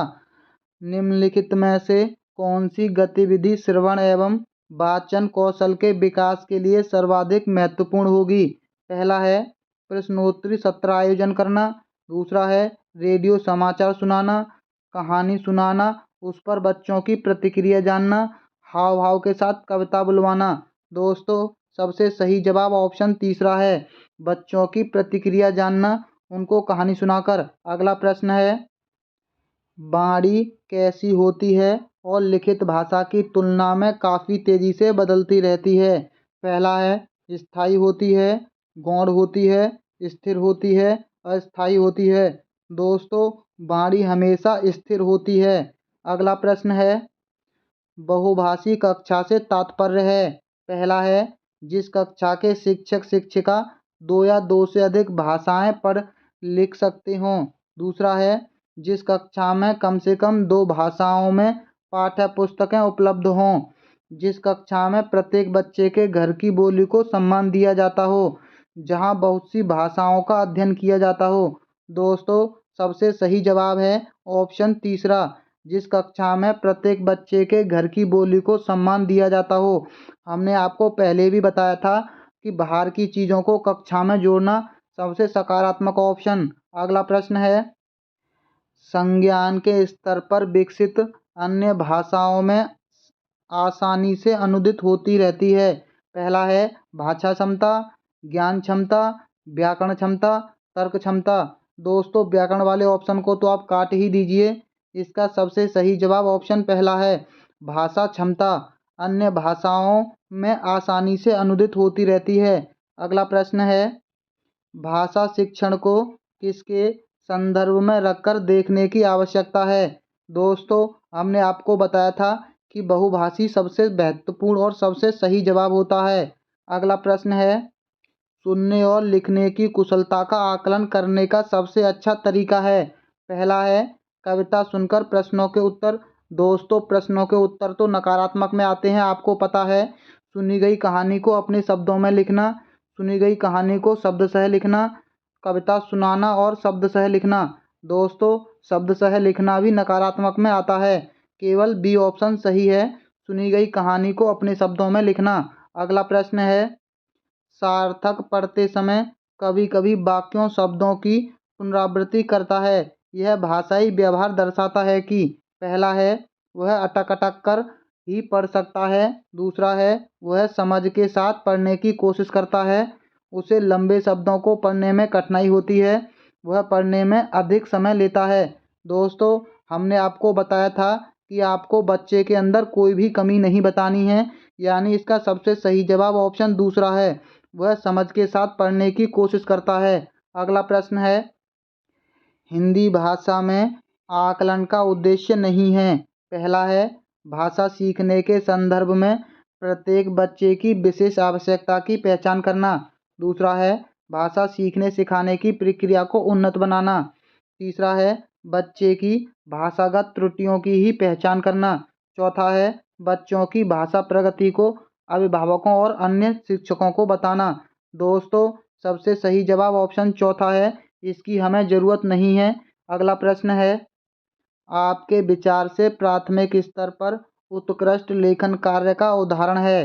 पहला है मेरे सपनों का भारत विषय पर अनुच्छेद लिखवाना, पाठ्य पुस्तक से इतर कठिन शब्दों का श्रुतलेखन, दूसरा है किसी आंखों देखी घटना का लिखित वर्णन करना, चौथा है छुट्टियां कैसे मनाई इस विषय पर अनुच्छेद लिखवाना। दोस्तों, आंखों देखी घटना बच्चों के लिए सबसे आसान होगी। अगला प्रश्न है, भाषा सीखने के संदर्भ में कौन सा कथन सही है? दोस्तों, ये प्रश्न सेम टू सेम दोबारा रिपीट हुआ है। पिछले वर्षों में भी पूछा गया था और 2018 में भी पूछा गया है। इसका सही जवाब आपको पता है, बच्चों में भाषा अर्जित करने की जन्मजात क्षमता होती है। अगला प्रश्न है, डिस्ग्राफिया से प्रभावित बच्चों को मुख्य, दोस्तों हमने आपको बता दिया, डिस्ग्राफिया मतलब पढ़ने संबंधी। अगला प्रश्न है, प्राथमिक स्तर की हिंदी भाषा की पाठ्य पुस्तकों में आप किसे सर्वाधिक महत्वपूर्ण मानते हैं? पहला है, नैतिक मूल्यों वाली कहानी कविताओं को, बहुतायत में दिए गए अभ्यास कार्य को, हिंदी भाषा को विविध रूप देने वाली रचनाओं को, बहुत प्रसिद्ध लेखकों की प्रसिद्ध रचना को। दोस्तों, विविध रूप यानी ये भी प्रश्न दोबारा रिपीट हुआ है थोड़े से शब्दों के हेर फेर के साथ। अगला प्रश्न है, बहुभाषिक कक्षा में बच्चों की भाषाएं। पहला है, शिक्षक के लिए बेहद जटिल यानी चुनौतीपूर्ण होती हैं। आकलन की प्रक्रिया को बाधित यानी गलत है। भाषा सीखने की प्रक्रिया, दोस्तों ये प्रश्न भी दोबारा रिपीट हुआ है, आपने इसका भी देख लिया। अगला प्रश्न है, भाषा सीखने और भाषा अर्जित करने के अंतर का मुख्य आधार है। पहला है, भाषा का लिखित आकलन, भाषा का उपलब्ध परिवेश। दोस्तों, परिवेश मतलब सकारात्मक शब्द। अगला प्रश्न है, प्राथमिक स्तर पर हिंदी भाषा सिखाने के लिए सबसे अधिक जरूरी है। दोस्तों, सकारात्मक प्रश्न, कक्षा में रंगीन पाठ्य पुस्तकें, कक्षा में प्रिंट समृद्ध परिवेश। दोस्तों, परिवेश शब्द यानी सकारात्मक, कक्षा में लिखित आकलन, भाषा शिक्षक का भाषा ज्ञान। दोस्तों, सही जवाब ऑप्शन दूसरा ही है। अगला प्रश्न है, बच्चे बोलचाल की भाषा का अनुभव लेकर विद्यालय आते हैं, इसका निहितार्थ है। पहला है, बच्चे की बोलचाल की भाषा को सुधारा जाए। दोस्तों, दूसरा है, बच्चे के भाषाई अनुभवों का उचित प्रयोग किया जाए, बच्चे के भाषाई अनुभवों को अच्छा के बाहर रखा जाए। दोस्तों, ये तो गलत हो गया क्योंकि आपको पता है कि बाहर का तो जोड़ने का सबसे महत्वपूर्ण है। बच्चों को बोलचाल की भाषा ना सिखाई जाए, ये तो बिल्कुल ही गलत है। दोस्तों, केवल दो ऑप्शन हैं जो इसका सही जवाब ऑप्शन दूसरा है, बच्चे के भाषाई अनुभवों का उचित प्रयोग किया जाए। अगला प्रश्न है, भाषा सीखने सिखाने में आप किसे सबसे अधिक महत्वपूर्ण मानते हैं? पहला है, सामाजिक अंतःक्रिया को, ये भी सकारात्मक है। दृश्य श्रव्य सामग्री को, ये भी सकारात्मक है। बाल साहित्य को, ये भी सकारात्मक है। संज्ञानात्मक विकास को, ये भी सकारात्मक है। दोस्तों, लेकिन आप एक बात अच्छे से जानते हैं कि बच्चे जो बोलचाल की भाषा सीखते हैं वो समाज के द्वारा सीखते हैं और इसका सबसे सही जवाब ऑप्शन पहला है। अगला प्रश्न है, हिंदी भाषा शिक्षक का यह प्रयास होना चाहिए कि वे, पहला है, बच्चों की मातृभाषा के स्थान पर हिंदी भाषा को ही कक्षा में स्थान दें, बच्चों द्वारा मानक भाषा ही प्रयोग करने की लिए अवसर दें, बच्चों को शिक्षाप्रद बाल साहित्य पढ़ने के भरपूर अवसर दें, बच्चों की भाषा संबंधी सहज रचना शक्ति को बढ़ाने के अवसर दें। दोस्तों, यहाँ तीन ऑप्शनों में अवसर शब्द दिखाई दिया, यहाँ चुनना आपके लिए थोड़ा मुश्किल होगा, लेकिन इसका सबसे सही जवाब ऑप्शन चौथा है, बच्चे की भाषा संबंधी सहज रचना शक्ति को बढ़ाने के अवसर दें। अगला प्रश्न है, कक्षा 5 के बच्चों के भाषा आकलन के संदर्भ में आप किस सवाल को सबसे कमजोर मानते हैं? पहला है, यदि ईला तुम्हारे स्कूल में आए तो उसे किन किन कामों में परेशानी होगी। दूसरा है, अपने दोस्तों से पूछकर पता करो कि कौन किस बात से घबराता है। तीसरा है, ईदगाह कहानी में हामिद ने मेले से क्या खरीदा। दोस्तों, ये प्रश्न आपके लिए किसी भी बच्चे से पूछेंगे तो उसको अगर सही जवाब पता होगा तो आसानी से बता देगा, यानी यही सबसे कमज़ोर प्रश्न है भाषा आकलन के लिए, क्योंकि बच्चा केवल एक ही शब्द में इसका सही जवाब देगा, बाकी और ऑप्शन सही हैं क्योंकि बच्चे कुछ ना कुछ अधिक शब्द बोलेंगे इस ऑप्शन की अपेक्षा। ये सबसे कमज़ोर प्रश्न है। अगला प्रश्न है, भाषा का अति महत्वपूर्ण प्रकार है। पहला है, अक्षर ज्ञान, संप्रेषण, लेखन, सुनना। दोस्तों, भाषा का मतलब होता है एक दूसरे से बातचीत यानी संप्रेषण। अगला प्रश्न है, प्राथमिक स्तर के बच्चों के लिए पाठ्य पुस्तक के निर्माण में आप सर्वाधिक महत्वपूर्ण किसे मानते हैं? दोस्तों, ये प्रश्न दोबारा रिपीट हुआ है। भाषा की विभिन्न रंगतें, आप इसे सबसे सही मानते हैं। ये अगला प्रश्न है। बहुभाषिक कक्षा में मातृभाषा प्रयोग को पहला है अधिक महत्व नहीं दिया जाना चाहिए, अनदेखा कर दिया जाना चाहिए, अस्वीकार करना चाहिए, स्वीकार किया जाना चाहिए। ये आप अच्छे से जानते होंगे। अगला है भाषा सीखने सिखाने में सर्वाधिक महत्वपूर्ण है। दोस्तों, आपको भी पता है परिवेश सबसे महत्वपूर्ण होता है। अगला है भाषा कौशल के संबंध में कौन सा कथन सही नहीं है? दोस्तों, अब आपको आगे आगे पता चलता चलेगा कि प्रश्न कितनी आसानी से हल हो रहे हैं। भाषा कौशल एक क्रम में अर्जित नहीं किए जाते। भाषा कौशल एक क्रम में ही अर्जित किए जाते हैं। दोस्तों, ये आपने पढ़ रखा है कि भाषा कौशल एक क्रम में अर्जित नहीं होते, उसे कभी भी अर्जित किया जा सकता है। आप इस प्रश्न को 4 से 5 बार पढ़ चुके हैं। अगला प्रश्न है बच्चों के भाषा प्रयोग में होने वाली त्रुटियों के संबंध में कौन सा कथन उचित नहीं है? पहला है त्रुटियां बच्चों की मदद का मार्गदर्शन तय करती हैं। दूसरा है त्रुटियों का अर्थ नहीं है शिक्षक में कमी। तीसरा है त्रुटियां सीखने की प्रक्रिया का एक पड़ाव हैं। त्रुटियों का अर्थ है भाषा अज्ञानता। दोस्तों, ये कथन गलत है। त्रुटियों का मतलब भाषा अज्ञानता बिल्कुल नहीं होता है। अगला है निम्न में से कौन सा प्रश्न बच्चों के भाषा आकलन की दृष्टि में सर्वाधिक उपयोगी होगा? दोस्तों, यहाँ आपने देखा ईदगाह कहानी हामिद में क्या खरीदा। ईदगाह कहानी की मुख्य घटना बताइए। ईदगाह कहानी के मुख्य पात्र का नाम बताइए। ईदगाह कहानी को अपनी भाषा में सुनाइए। आप जानते होंगे दोस्तों, अपनी भाषा में सुनाना भाषा आकलन के लिए सबसे अच्छा और सबसे उपयोगी माना जाता है। अब तो आप प्रश्न को हल करने का तरीका आसानी से सीख गए होंगे। अगला प्रश्न देख लेते हैं। बच्चों में भाषा सीखने की क्षमता पहला है बिल्कुल भी नहीं होती है, जन्मजात होती है, अर्जित की जाती है, अनुकरणीय होती है। ये तो आप जानते ही हैं, बच्चों में जन्मजात क्षमता होती है। दोस्तों, जो भी प्रश्न आसानी से हल होंगे उन्हें जल्दी जल्दी करा देंगे, क्योंकि हमारा उद्देश्य आपका समय बर्बाद करना नहीं होता है। आगे आगे और भी ऐसे प्रश्न आएंगे जिनको आपको पढ़ने की ज़रूरत है। आप वीडियो में एंड तक बने रहिए। बच्चों के भाषा सीखने में सर्वाधिक महत्वपूर्ण है। दोस्तों, बातचीत करना ये सर्वाधिक महत्वपूर्ण होता है। प्राथमिक स्तर पर भाषा सीखने सिखाने का अर्थ है पहला है साहित्य की रचना, अलंकारिक भाषा का प्रयोग, वर्णमाला सिखाना, भाषा का प्रभावी प्रयोग। दोस्तों, कितनी आसानी से आप प्रश्नों को हल कर रहे होंगे, ये बात आप भी जानते हैं। बच्चे सामाजिक अंतःक्रिया से भाषा सीखते हैं। दोस्तों, सामाजिक शब्द आ गया तो आपको क्या लगाना है? लेव वाइगोत्स्की। अगला प्रश्न है प्राथमिक स्तर के बच्चों के भाषा विकास की दृष्टि से सर्वाधिक महत्वपूर्ण है। दोस्तों, बाल साहित्य। भाषा सीखने और भाषा अर्जित करने में मुख्य अंतर का आधार है भाषा आकलन, साक्षरता। दोस्तों, परिवेश शब्द मिल गया, ऑप्शन चौथा सही है। प्राथमिक स्तर पर बच्चों की भाषा के आकलन के आप सर्वाधिक महत्व देंगे।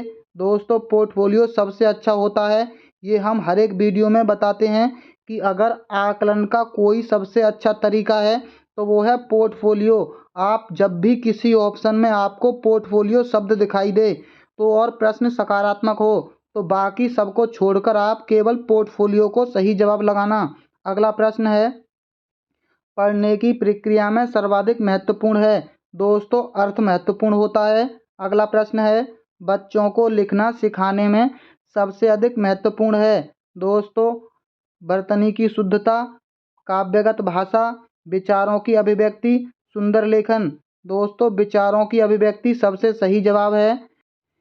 बहुभाषिता हमारी पहचान भी है और हमारी किन का अभिन्न अंग भी।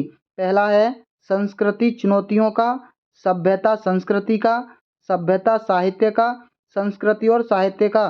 दोस्तों, ऐसे प्रश्नों को हल करने का एक तरीका होता है यहाँ संस्कृति और यहाँ संस्कृति, यानी सबसे अधिक बार दे रखा है संस्कृति, सभ्यता 2 बार दे रखा है, साहित्य 2 बार दे रखा है।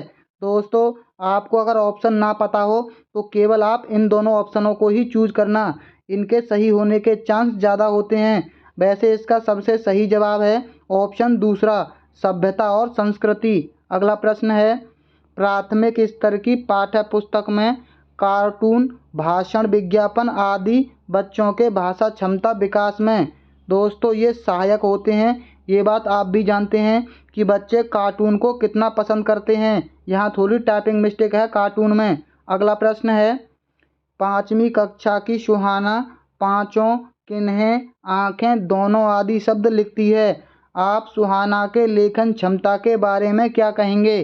पहला है, अनुनासिक चिन्ह के नियम का अति सामान्यीकरण करती है। वह अनुनासिक चिन्ह का उपयोग बिल्कुल नहीं जानती। वह अनुनासिक चिन्हों के प्रयोग के प्रति सजग है। वह अनुनासिक चिन्हों के प्रयोग के प्रति लापरवाह है। दोस्तों इसका सबसे सही जवाब ऑप्शन पहला है, अनुनासिक चिन्ह के नियमों का अति सामान्यीकरण करती है। अगला प्रश्न है, विद्यालय में भाषा शिक्षण के लिए कोई कार्यक्रम शुरू करते समय सबसे महत्वपूर्ण है।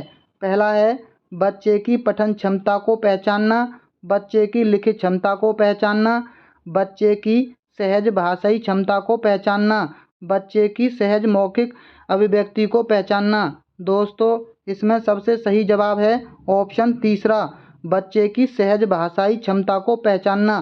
सहज का मतलब होता है बच्चे कंफर्टेबल फील करें। अगला प्रश्न है, कई बार बच्चे जब स्कूल आते हैं तो या भाषाओं को बोलने और किससे लैस होते हैं? दोस्तों ये बात आप जानते हैं कि वो भाषा समझने में लैस होते हैं। अगला प्रश्न है, किसी विषय को सीखने का दोस्तों यहाँ थोड़ी टाइपिंग मिस्टेक है। इसका सही जवाब ऑप्शन डी है, अवधारणाओं और शब्दावली। अगला प्रश्न है, प्राथमिक स्तर पर बच्चों की भाषा का आकलन करने का उद्देश्य है। दोस्तों यहाँ भी थोड़ा टाइपिंग मिस्टेक हो गया है। पहला है, उसकी बोलने की कुशलता का आकलन, उसकी पठन क्षमता का आकलन, उसके भाषा प्रयोग की क्षमता का आकलन, उसकी लेखन क्षमता का आकलन। दोस्तों भाषा प्रयोग की क्षमता का आकलन, कितनी बार आपको भाषा प्रयोग के आकलन के शब्द दिखाई दे रहे हैं? सबसे ज़्यादा प्रश्न आपको भाषा क्षमता आकलन से दिखाई देंगे। अगला प्रश्न है, इनमें से कौन सा भाषा आकलन में सबसे कम प्रभावी तरीका है? दोस्तों श्रुतलेख, कहानी कहना, कहानी लिखना, घटना वर्णन। दोस्तों श्रुतलेख का मतलब होता है देख देख कर बच्चों से लिखवाना। अगला प्रश्न है, आकलन की प्रक्रिया में केवल बच्चे की क्षमताओं का आकलन नहीं होता बल्कि शिक्षक की शिक्षण प्रक्रिया का भी आकलन होता है। यह विचार है, निर्धारण है, पूर्णतः सही है, अंशतः सही है, पूर्णतः गलत है। दोस्तों ये पूर्णतः सही विचार है। अगला प्रश्न है, सीमा ने तीसरी कक्षा में पढ़ने वाली रितिका की भाषा क्षमता, भाषा निष्पादन संबंधी क्रमिक प्रगति का ब्यौरा उसके अभिभावकों को दिया।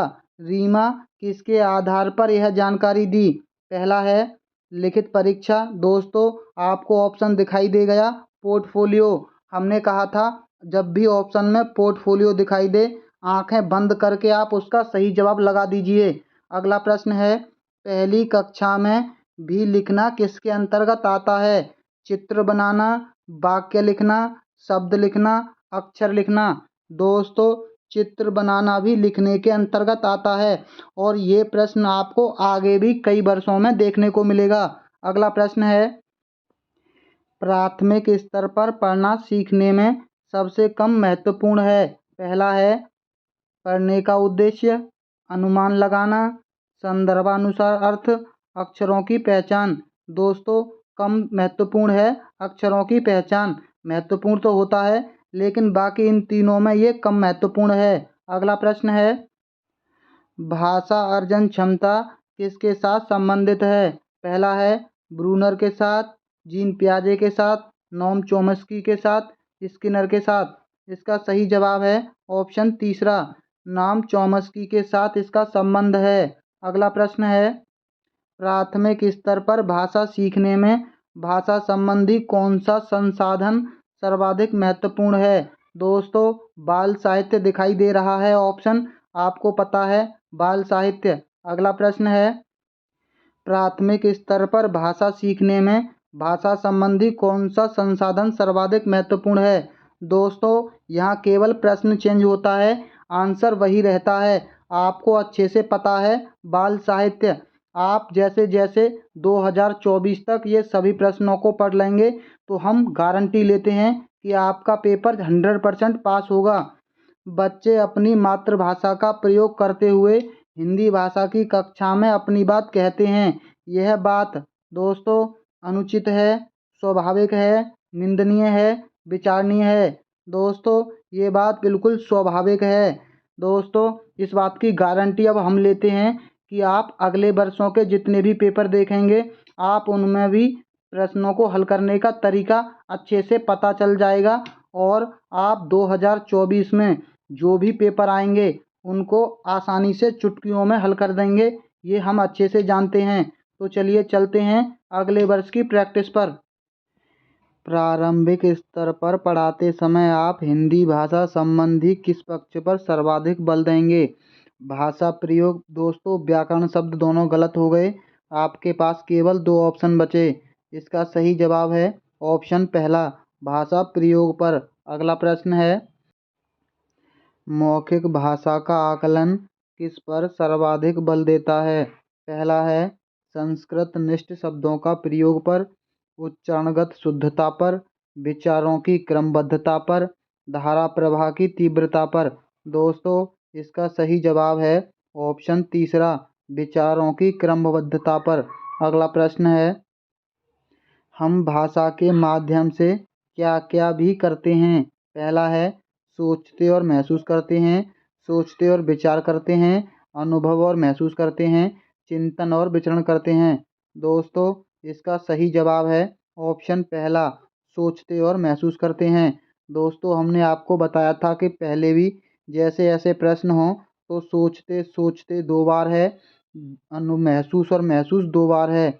आपके बाद कोई और ऐसा नहीं है जो दोनों शब्द एक साथ हों, यानी ये सही जवाब निकल आया इसका।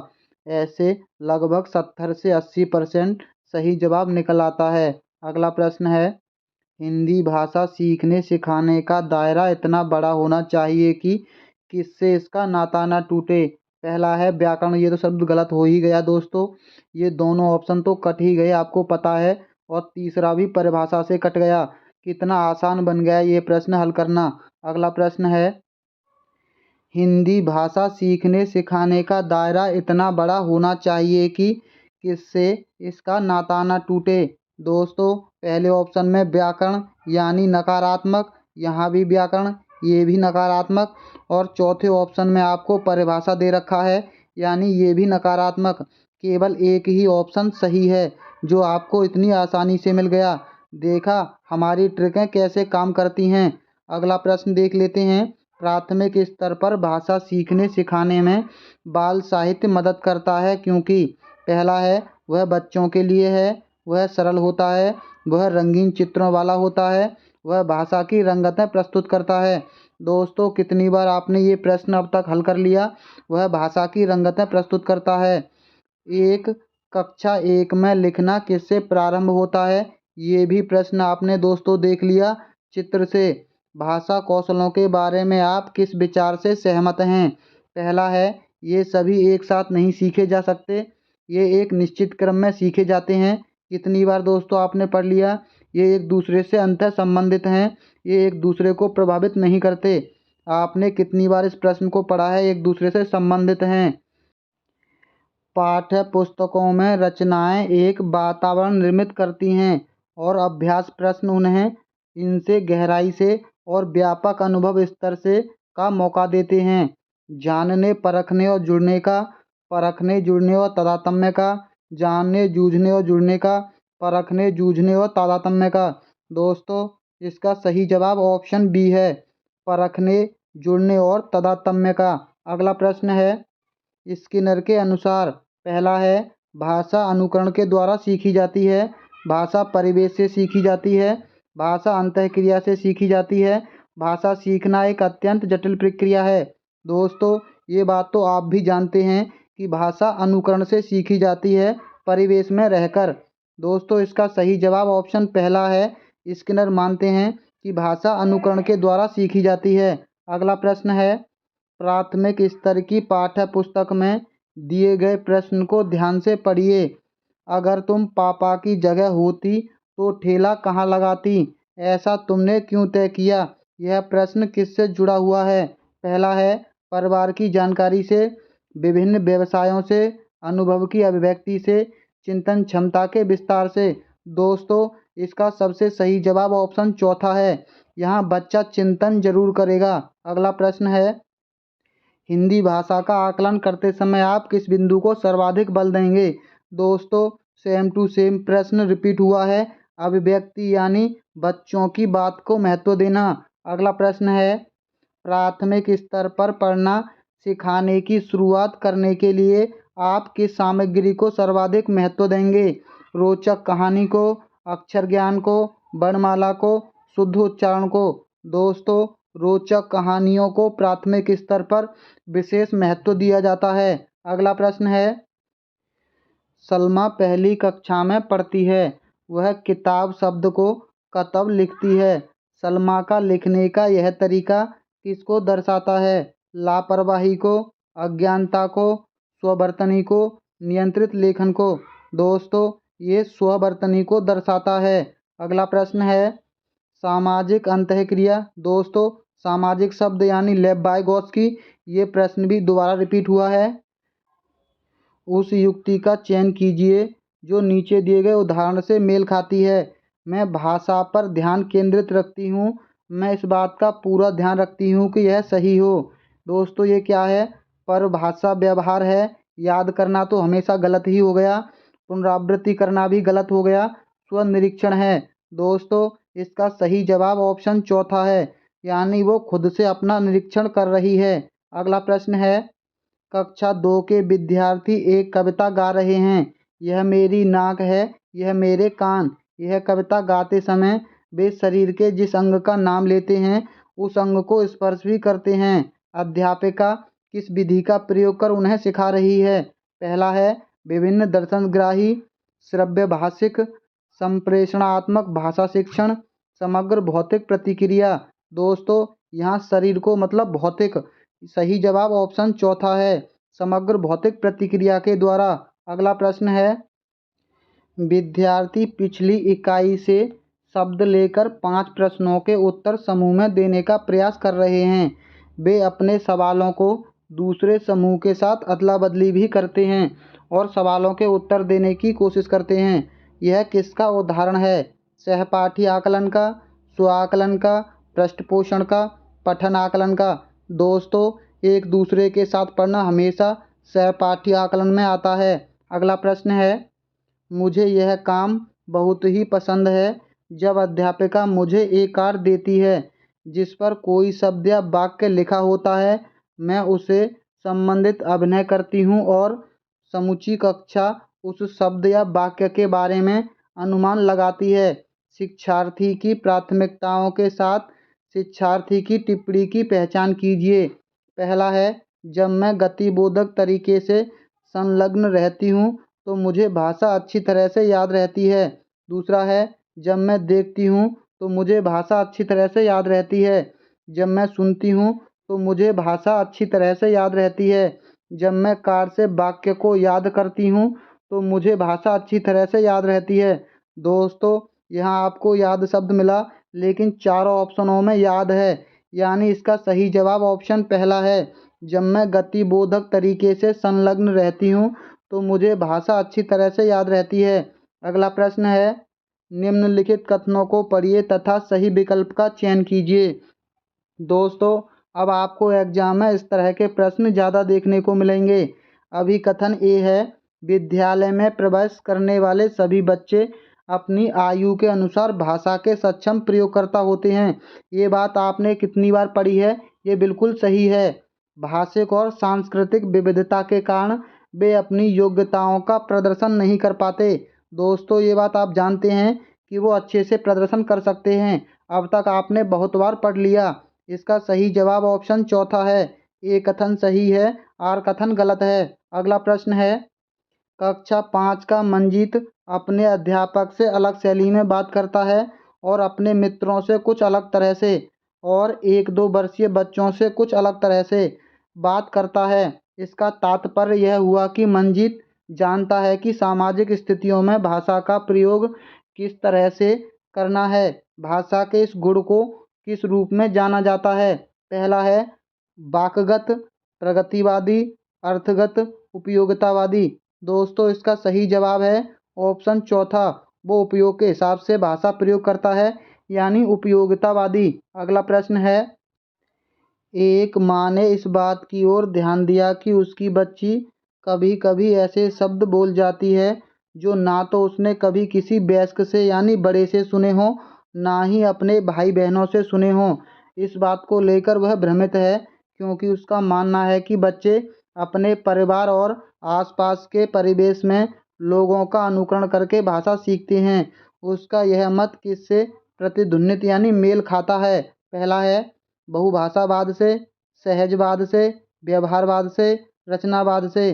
दोस्तों इसका सही जवाब ऑप्शन तीसरा है, ये व्यवहारवाद से मेल खाता है। अगला प्रश्न है, कौशलों के उस समूह को क्या कहेंगे जो बच्चे औपचारिक पठन निर्देशन शुरू करने से पहले विकसित कर लेते हैं और जो बाद के अकादमिक कौशलों के लिए बुनियाद प्रदान करता है? पहला है उदागामी, उद्गामी साक्षरता, उद्गामी समाधान, उद्गामी पाठचर्या, उद्गामी गुणधर्म। दोस्तों ये कहा जाएगा उद्गामी साक्षरता। अगला प्रश्न है, एक दादी नानी अपने घर में छोटे बच्चों को पुस्तकों से कहानियाँ पढ़कर सुनाना पसंद करती है। इस तरह से वह उन्हें पुस्तकों व नए विचारों से परिचित करवाती है और बच्चे भी इस प्रक्रिया में सक्रिय रूप से संलग्न रहते हैं। इस तकनीक को किस रूप में जाना जाता है? दोस्तों सस्व पाठन, मॉडल पठन, साझा पठन या संभाषिक पठन। दोस्तों इसका सही जवाब ऑप्शन चौथा है, ये संभाषिक पठन है। अगला प्रश्न है, पठन सिखाने का वह उपागम जिसमें मूल तत्वों जैसे वर्णों को और स्वनिम से शुरू किया जाता है और जिसमें बच्चों को यह सिखाया जाता है कि समग्र रूप से पठन सीखने से पहले स्वनिम को शब्दों में मिलाया जाता है। इस उपागम को क्या कहेंगे? संरचनात्मक उपागम, शीर्ष अधोमुखी उपागम, अधोमुखी उपागम या समग्र भाषा उपागम। दोस्तों इसे कहेंगे अधोमुखी उपागम। अगला प्रश्न है, अभिकथन पहला है, ध्वन्यात्मक वर्तनी के प्रयोग से सही वर्तनी लिखना सीखने की योग्यता मंद पड़ जाती है। दोस्तों ये कथन बिल्कुल गलत है, उसकी योग्यता मंद बिल्कुल नहीं पड़ती है। दूसरा है, जब बच्चे पारंपरिक वर्तनी के स्थान पर अपनी अविकृत वर्तनी का उपयोग करते हैं तब यह सही वर्तनी लिखने की उनकी योग्यता को मंद नहीं करती है।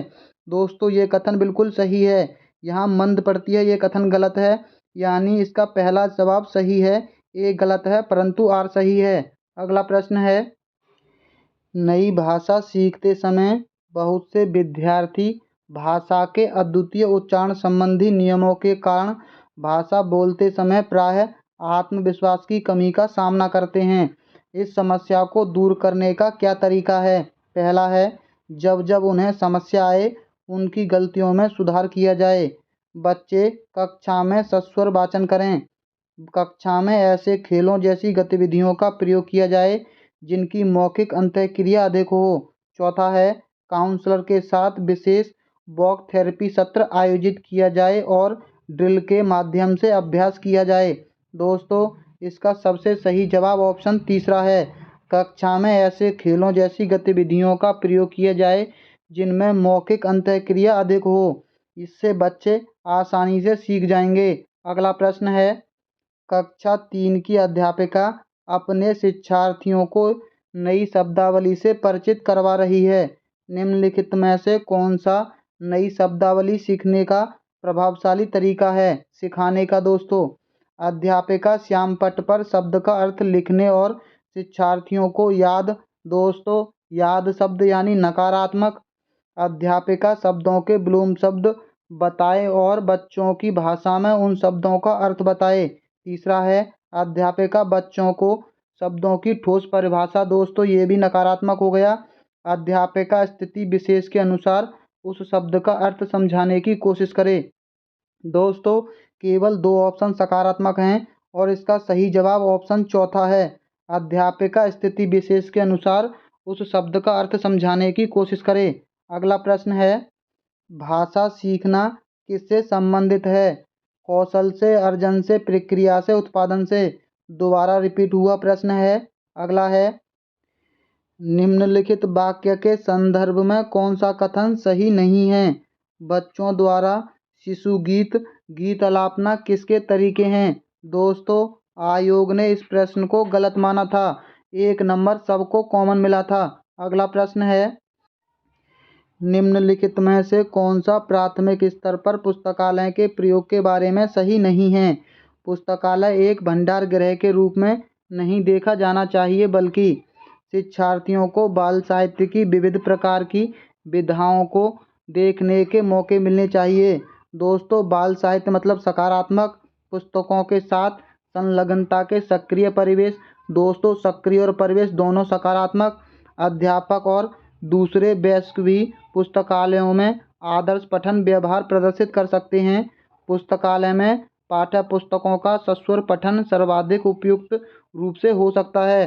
दोस्तों, ये बात आप जानते हैं कि पुस्तकालय में शोर करना मना होता है और यहाँ ये ऑप्शन सस्वर पाठन यानी एक साथ पढ़ने की बात कर रहा है। ये कथन बिल्कुल गलत है। इसका सही जवाब ऑप्शन डी है। अगला प्रश्न है, साक्षरता अर्जित करने के लिए किसमें निपुणता होनी चाहिए?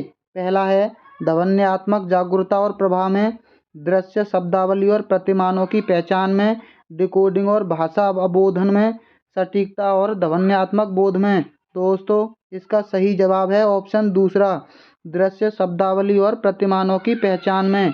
अगला प्रश्न है, निम्नलिखित में से कौन सा व्याकरण शिक्षण को प्रभावशाली तरीके से पढ़ाने के बारे में सही नहीं है? पहला है, वास्तविक संप्रेषण प्रस्तुत करना, व्याकरण के प्रासंगिक नियम प्रस्तुत करना, संप्रेषण के अभ्यास के अवसर देना। चौथा है, व्याकरण को उसके नियम कंठस्थ करके सिखाना। दोस्तों, कंठस्थ यानी नकारात्मक। इसका सही जवाब ऑप्शन चौथा है। अगला प्रश्न है, निम्नलिखित में से कौन सा साक्षरता शिक्षण उपागम अक्षरों और ध्वनि के बीच संबंध पर बल देता है? समग्र भाषा पद्धति, स्थिति परक उपागम, व्याकरण अनुवादन, ध्वनि विज्ञान निर्देशन? दोस्तों, इसका सही जवाब है ऑप्शन चौथा, ध्वनि विज्ञान निर्देशन। अगला प्रश्न है, कक्षा 3 की अध्यापिका ने अपने शिक्षार्थियों से कहा कि वे अपने सहपाठियों से। दोस्तों, यहाँ थोड़ी टाइपिंग मिस्टेक है। अगला प्रश्न देख लेते हैं। कक्षा 3 की अध्यापिका अपनी कक्षा में पठन कोना सृजित करना चाहती है। बच्चों के लिए पुस्तकों का चयन करते समय निम्नलिखित में से किस प्रश्न को सबसे अधिक महत्वपूर्ण मानना चाहिए? पहला है, क्या इन पुस्तकों के लेखक जाने माने हैं, बाल साहित्य के माननीय लेखक हैं? दूसरा है, क्या पुस्तकें कक्षा के अधिकांश विद्यार्थियों के स्वतंत्र पठन स्तर के अनुसार लिखी गई हैं? क्या पुस्तकें तीसरी कक्षा की पठन पाठचर्या के लक्ष्य को संबोधित करने में मदद करेंगी? क्या ये पुस्तकें एक से अधिक दिशा निर्देश प्रसंग में प्रयोग के लिए उपयुक्त हैं? दोस्तों, बी ऑप्शन सही है। क्या पुस्तकें कक्षा के अधिकांश विद्यार्थियों के स्वतंत्र पठन स्तर के अनुसार लिखी गई हैं? ये बिल्कुल सही है, यानी बच्चों के अनुसार। अगला प्रश्न है, कौन सा उपागम विधि शिक्षार्थी की जीवन की वास्तविक परिस्थितियों में भाषा प्रयोग के मुख्य लक्ष्य से संबंधित है? प्राकृतिक उपागम, प्रत्यक्ष विधि? दोस्तों, ये आपने पढ़ा है कि प्रत्यक्ष विधि कितनी कारगर होती है। अगला प्रश्न है, एक अध्यापक ने शिक्षार्थियों को अपने सहपाठियों से अपनी अभ्यास पुस्तिका की अदला बदली कर जांचने के लिए कहा। इस कार्य का उद्देश्य क्या है? पहला है, विस्तृत पठन का अभ्यास करवाना, नई शब्दावली के प्रयोगों का अभ्यास करवाना, संरचनाओं का नियंत्रित अभ्यास करवाना, सहपाठी के काम की जांच के कौशल विकसित करना। दोस्तों, इसका सही जवाब ऑप्शन तीसरा है, संरचनाओं का नियंत्रित अभ्यास करवाना। अगला प्रश्न है, बुनियादी चरण की अवस्था वाले बच्चे अधिगम में तब कहीं अधिक संलग्न होते हैं जब। पहला है, वे अध्यापक के पीछे पीछे शिशु गीत गाते हैं। वे सभी इंद्रियों का प्रयोग करते हैं और अपने हाथों का सक्रिय प्रयोग करते हैं। वे अपनी कॉपी में अक्षरों की बार बार ट्रेसिंग करते हैं और बार बार लिखते हैं। मुख्य केंद्र सिर्फ सूक्ष्म गत्यात्मक कौशलों के विकास पर होता है। दोस्तों, सबसे सही जवाब ऑप्शन बी है। सभी इंद्रियां भी काम कर रही हैं और बच्चे सक्रिय भी हैं। अगला प्रश्न है, कक्षा 5 की एक विद्यार्थी कहती है, मैं अपना काम अध्यापक को देने से पहले सटीकता के लिए अंतिम रूप से भी जांचती हूँ। यह विद्यार्थी लेखन के किस चरण पर है? प्रारूपण पर, पुनः प्रारूपण पर, प्रूफ रीडिंग पर, सहपाठी मूल्यांकन पर? दोस्तों, ये विद्यार्थी है प्रूफ रीडिंग पर। अगला प्रश्न है, दोस्तों ये प्रश्न दोबारा रिपीट हुआ है। इसका जवाब डायरेक्ट प्रत्यक्ष विधि हमने कई बार पढ़ चुके हैं। अगला प्रश्न है, एक अध्यापिका कक्षा 2 के विद्यार्थियों के लिए विविध प्रकार की शिक्षण अधिगम सामग्री जुटाना चाह रही है। निम्नलिखित में से कौन सा मानदंड टीएलएम के चयन के लिए सही नहीं है? नकारात्मक प्रश्न है दोस्तों। चयनित सामग्री इस आयु समूह के बच्चों के प्रयोग के लिए आकर्षक और सुरक्षित होनी चाहिए। बिल्कुल सही जवाब है कि आकर्षक होना चाहिए। चयनित सामग्री ऐसी हो जो बच्चों को जिज्ञासा के साथ खोजबीन और प्रयोग करने के अवसर प्रदान करे। दोस्तों, अवसर शब्द यानी सकारात्मक। चयनित सामग्री अधिमानतः स्थानीय रूप से निर्मित या स्थानीय रूप से उपलब्ध हो, जिससे आसानी से बदला जा सके। दोस्तों, ये भी सकारात्मक है। चयनित सामग्री सिर्फ, दोस्तों ओनली और सिर्फ हमने आपको बताया नकारात्मक में आते हैं। इसका सही जवाब ऑप्शन चौथा है। अगला प्रश्न है, राष्ट्रीय पाठ्यचर्या रूपरेखा द्वारा रेखांकित दक्षताओं को प्राप्त करने में प्रत्येक बच्चे की प्रतिभागिता को समर्थन देने वाला समावेशी, स्वागतीय और आनंददायी परिवेश सर्वाधिक उपयुक्त तरीके से कैसे सृजित किया जा सकता है? पहला है, तपती हुई धूप में बाह्य गतिविधियों को ना करके और आंतरिक गतिविधियों का आयोजन करके। दोस्तों, ये भी सकारात्मक है। मुख्यतः विद्यार्थियों के अच्छे स्वास्थ्य और खुशहाली पर ध्यान केंद्रित करके। ये भी सकारात्मक है।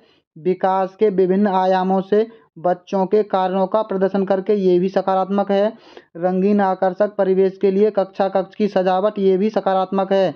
दोस्तों, इसका सबसे सही जवाब ऑप्शन तीसरा है, विकास के विभिन्न आयामों से बच्चों के कार्यों का प्रदर्शन करके।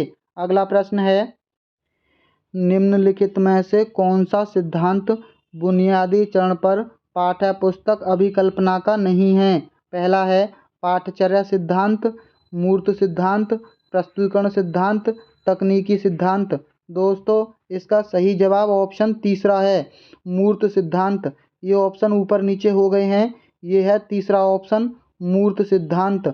अगला प्रश्न है, किसी टॉपिक पर दोस्तों एक बालिका बहुत सारा मंथन करने के बाद भी एक अनुच्छेद नहीं लिख पा रही है, हालांकि वह वयस्क या सहपाठी की मार्गदर्शन में लिख लेती है।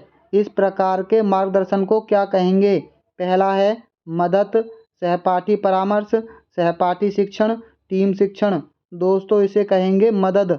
अगला प्रश्न है, वह अधिगम का एक प्रकार है जिसमें बच्चों को उच्च स्तरीय मानसिक प्रक्रियाओं जैसे बुद्धि या तर्क करना आदि का प्रयोग करना होता है। पहला है, मौखिक अधिगम, गत्यात्मक कौशल अधिगम, अवधारणा अधिगम या संरचनात्मक अधिगम।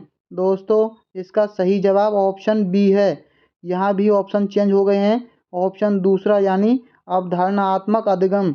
अगला प्रश्न है, एक अध्यापक होने के नाते आप एक बच्चे की उसके कुल भाषा प्रयोग के लिए प्रशंसा करते हुए, यद्यपि उसमें कुछ शब्दों की वर्तनी गलत लिखी है, आप कक्षा में किस उपागम का प्रयोग कर रहे हैं?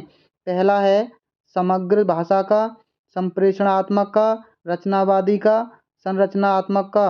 दोस्तों, इसका सही जवाब है ऑप्शन पहला, समग्र भाषा का। अगला प्रश्न है, आप हिंदी भाषीय अध्यापक हैं और आपकी नियुक्ति पंजाब के किसी प्राथमिक विद्यालय में होती है। अब चूंकि आप स्थानीय भाषा नहीं जानते हैं, तो आपको क्या करना चाहिए? पहला है, किसी हिंदी भाषी क्षेत्र में स्थानांतरण के लिए आवेदन कर देना चाहिए। दूसरा है, बच्चों को भाषा को एक संसाधन के रूप में इस्तेमाल करना चाहिए और शिक्षण आरंभ करना चाहिए। अंग्रेजी में संप्रेषण करना चाहिए। समुदाय को हिंदी सीखने के लिए प्रेरित करना चाहिए। दोस्तों, ऑप्शन बी सबसे सकारात्मक है। संसाधन के रूप में बहुभाषा को हमें इस्तेमाल करना है, ये सबसे सही बात होती है। अगला प्रश्न है, किसी पाठ्य सामग्री से विशिष्ट सूचना निकालने के उद्देश्य से गहन पूर्वक या गहराई से उस पाठ्य सामग्री को पढ़ने का कौशल बोध है।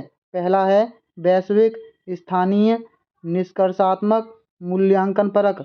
दोस्तों, स्थानीय बोध होता है। अगला प्रश्न है, भाषा अधिगम में निदानात्मक परीक्षण का उद्देश्य क्या है? पहला है योगात्मक आकलन के लिए योजना एवं प्रश्न बनाना। अभिभावक शिक्षक बैठक में अभिभावकों को सूचित करना और ध्यान देने के लिए कहना। बच्चों की समझ में रह गए अंतरों को जानना और उपचारात्मक कदम उठाना। विद्यार्थियों की प्रगति रिपोर्ट कार्ड में प्राप्त फल लिखना। दोस्तों, ऑप्शन सी सबसे सही है। उपचारात्मक कार्य सबसे सही माना जाता है। अगला प्रश्न है, निम्नलिखित में से कौन सा कथन पाठ्य पुस्तक के बारे में सही है? पहला है पाठ्य पुस्तक अध्यापक और विद्यार्थियों के लिए एकमात्र, दोस्तों यानी ओनली हो गया, गलत हो गया। वह पाठ्यचर्या में उल्लेखित उद्देश्यों को प्राप्त करने में मदद करती है। तीसरा है ये सत्र के लिए शैक्षणिक गतिविधियों की योजना है। चौथा है पाठ्य पुस्तक का स्थान कोई दूसरा नहीं ले सकता। दोस्तों, इसका सही जवाब ऑप्शन तीसरा है। ये सत्र के लिए शैक्षणिक गतिविधियों की एक योजना होती है। अगला प्रश्न है, निम्नलिखित में से कौन सा कक्षाई अभ्यास विद्यार्थियों में मौखिक भाषा के विकास में मदद करेगा? पहला है अध्यापक के साथ पाठ्य सामग्री का संवेद पठन। कविता को कंठस्थ, दोस्तों कंठस्थ शब्द यानी नकारात्मक, रोल प्ले में भाग लेना और नए या अपरिचित शब्दों से सही उच्चारण का अभ्यास कराना। दोस्तों, ऑप्शन सी सबसे सही है, रोल प्ले में भाग लेना। अगला प्रश्न है, जब हम यह कहते हैं कि भाषा यादृच्छिक है तो इसका तात्पर्य है? पहला है भाषा के शब्दों और उसके अर्थों के बीच अंतर्निहित संबंध है। दूसरा है शब्दों और उसके अर्थों के बीच संबंध किसी ठोस कारण पर आधारित है, ना कि बस यूं ही। तीसरा है भाषा के शब्दों और उनके अर्थों के बीच किसी प्रकार का अंतर्निहित संबंध नहीं है। चौथा है भाषा पहले से निर्धारित सिद्धांतों पर पालन करती है। दोस्तों, ऑप्शन सी सही है। भाषा के शब्दों और उनके अर्थों के बीच किसी प्रकार का अंतर्निहित संबंध नहीं है। अगला प्रश्न है, व्याकरण पढ़ाने का निगमनात्मक उपागम अनुशंसा करता है कि हमें? दोस्तों, हमने आपको पहले भी बताया था, ना से होता है नियम और आ से उदाहरण, यानी पहले नियम प्रस्तुत करने चाहिए। अगला प्रश्न है, तथ्यों से कहीं आगे जाकर अनुमान लगाने का तरीका। पहला है व्याख्या, दोस्तों नकारात्मक होती है। निष्कर्ष निकालना, विश्लेषण करना, पाठ्य सामग्री का विस्तार। दोस्तों, ऑप्शन डी सही है। पाठ्य सामग्री का विस्तार तथ्यों से कहीं आगे जाकर अनुमान लगाने का तरीका है। अगला प्रश्न है, एक भाषा अध्यापक को चाहिए कि वह शिक्षार्थियों को स्वच्छंद लेखन के लिए प्रोत्साहित करे, क्योंकि स्वच्छंद लेखन का शिक्षार्थियों के लिए लाभ है। पहला है यह शिक्षार्थियों को प्रवाह के साथ और रचनात्मक तरीके से लिखने के लिए प्रोत्साहित करता है। दूसरा है शिक्षार्थी लिखने या ना लिखने के लिए स्वतंत्र हैं। तीसरा है शिक्षार्थी ये महसूस नहीं करते हैं कि उन्हें कुछ अधिक या एकदम सटीक लिखना है। चौथा है शिक्षार्थी अपनी प्रथम भाषा के लिए लिखित रूप के गुणधर्मों समावेशित होते हैं, यानी इसका सही जवाब ऑप्शन पहला है। यह शिक्षार्थी को प्रभाव के साथ और रचनात्मक तरीके से लिखने के लिए प्रोत्साहित करता है। अगला प्रश्न है, आप कक्षा 5 के अध्यापक हैं। आपने विद्यार्थियों को पाठ्य सामग्री अच्छी तरह से पढ़ने के लिए कहा है। इसके बाद आप संदर्भ और प्रसंग को ध्यान में रखते हुए प्रश्नों के उत्तर देने के लिए कहते हैं। इस प्रक्रिया के दौरान आप विद्यार्थियों को किस तरह के पठन के लिए प्रोत्साहित कर सकते हैं? पहला है विस्तृत पठन, सरसरी तौर पर पठन, बारीकी से पठन, गहन पठन। दोस्तों इसका सही जवाब ऑप्शन चौथा है, गहन पठन के लिए। भाषा अर्जन केवल तभी घटित होता है जब पहला है बच्चों को व्याकरण के नियम। दोस्तों नकारात्मक, बच्चों को अनुवाद करने का अभ्यास कराया जाए, बच्चों को पठन के अवसर दिए जाएं, बच्चों को भाषा का परिवेश दिया जाए। दोस्तों अवसर और परिवेश दोनों सकारात्मक हैं, लेकिन परिवेश ज़्यादा सकारात्मक होता है। अगला प्रश्न है, कक्षा में मातृभाषा को स्थान न देना किस विधि की विशेषता है। दोस्तों ये प्रश्न कितनी बार रिपीट हुआ है, कम से कम अब तक 4 से 5 बार हर साल पूछा जाता है और ये जुलाई 2024 में भी पूछा गया है। दोस्तों देखते हैं कितने लोग इसका सही जवाब हमें कमेंट बॉक्स में देते हैं। इससे पता चलेगा कि आप लोग सीटेट पास करने के लिए कितने सही तरीके से सीख पाए। दोस्तों जिन लोगों को ऐसे ही गणित पेडागोजी के प्रश्नों की प्रैक्टिस देखनी है तो हमारी वीडियो को लाइक और हमारे चैनल को सब्सक्राइब जरूर कर लेना, क्योंकि हम दोस्तों आपको पता चल ही गया होगा कि फालतू की बातों में और चैनलों की तरह आपका समय बर्बाद नहीं करते हैं। और चैनल इन्हीं प्रश्नों के लिए आपको मैराथन के नाम पर 10 से 12 घंटे का समय खा जाते। हम इतनी ही आसानी से आपको मैथ पेडागोजी के प्रश्नों की प्रैक्टिस भी ज़रूर देंगे।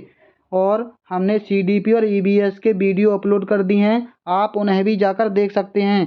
तो चलिए चलते हैं, मिलते हैं अगली वीडियो में। वीडियो देखने के लिए बहुत बहुत धन्यवाद।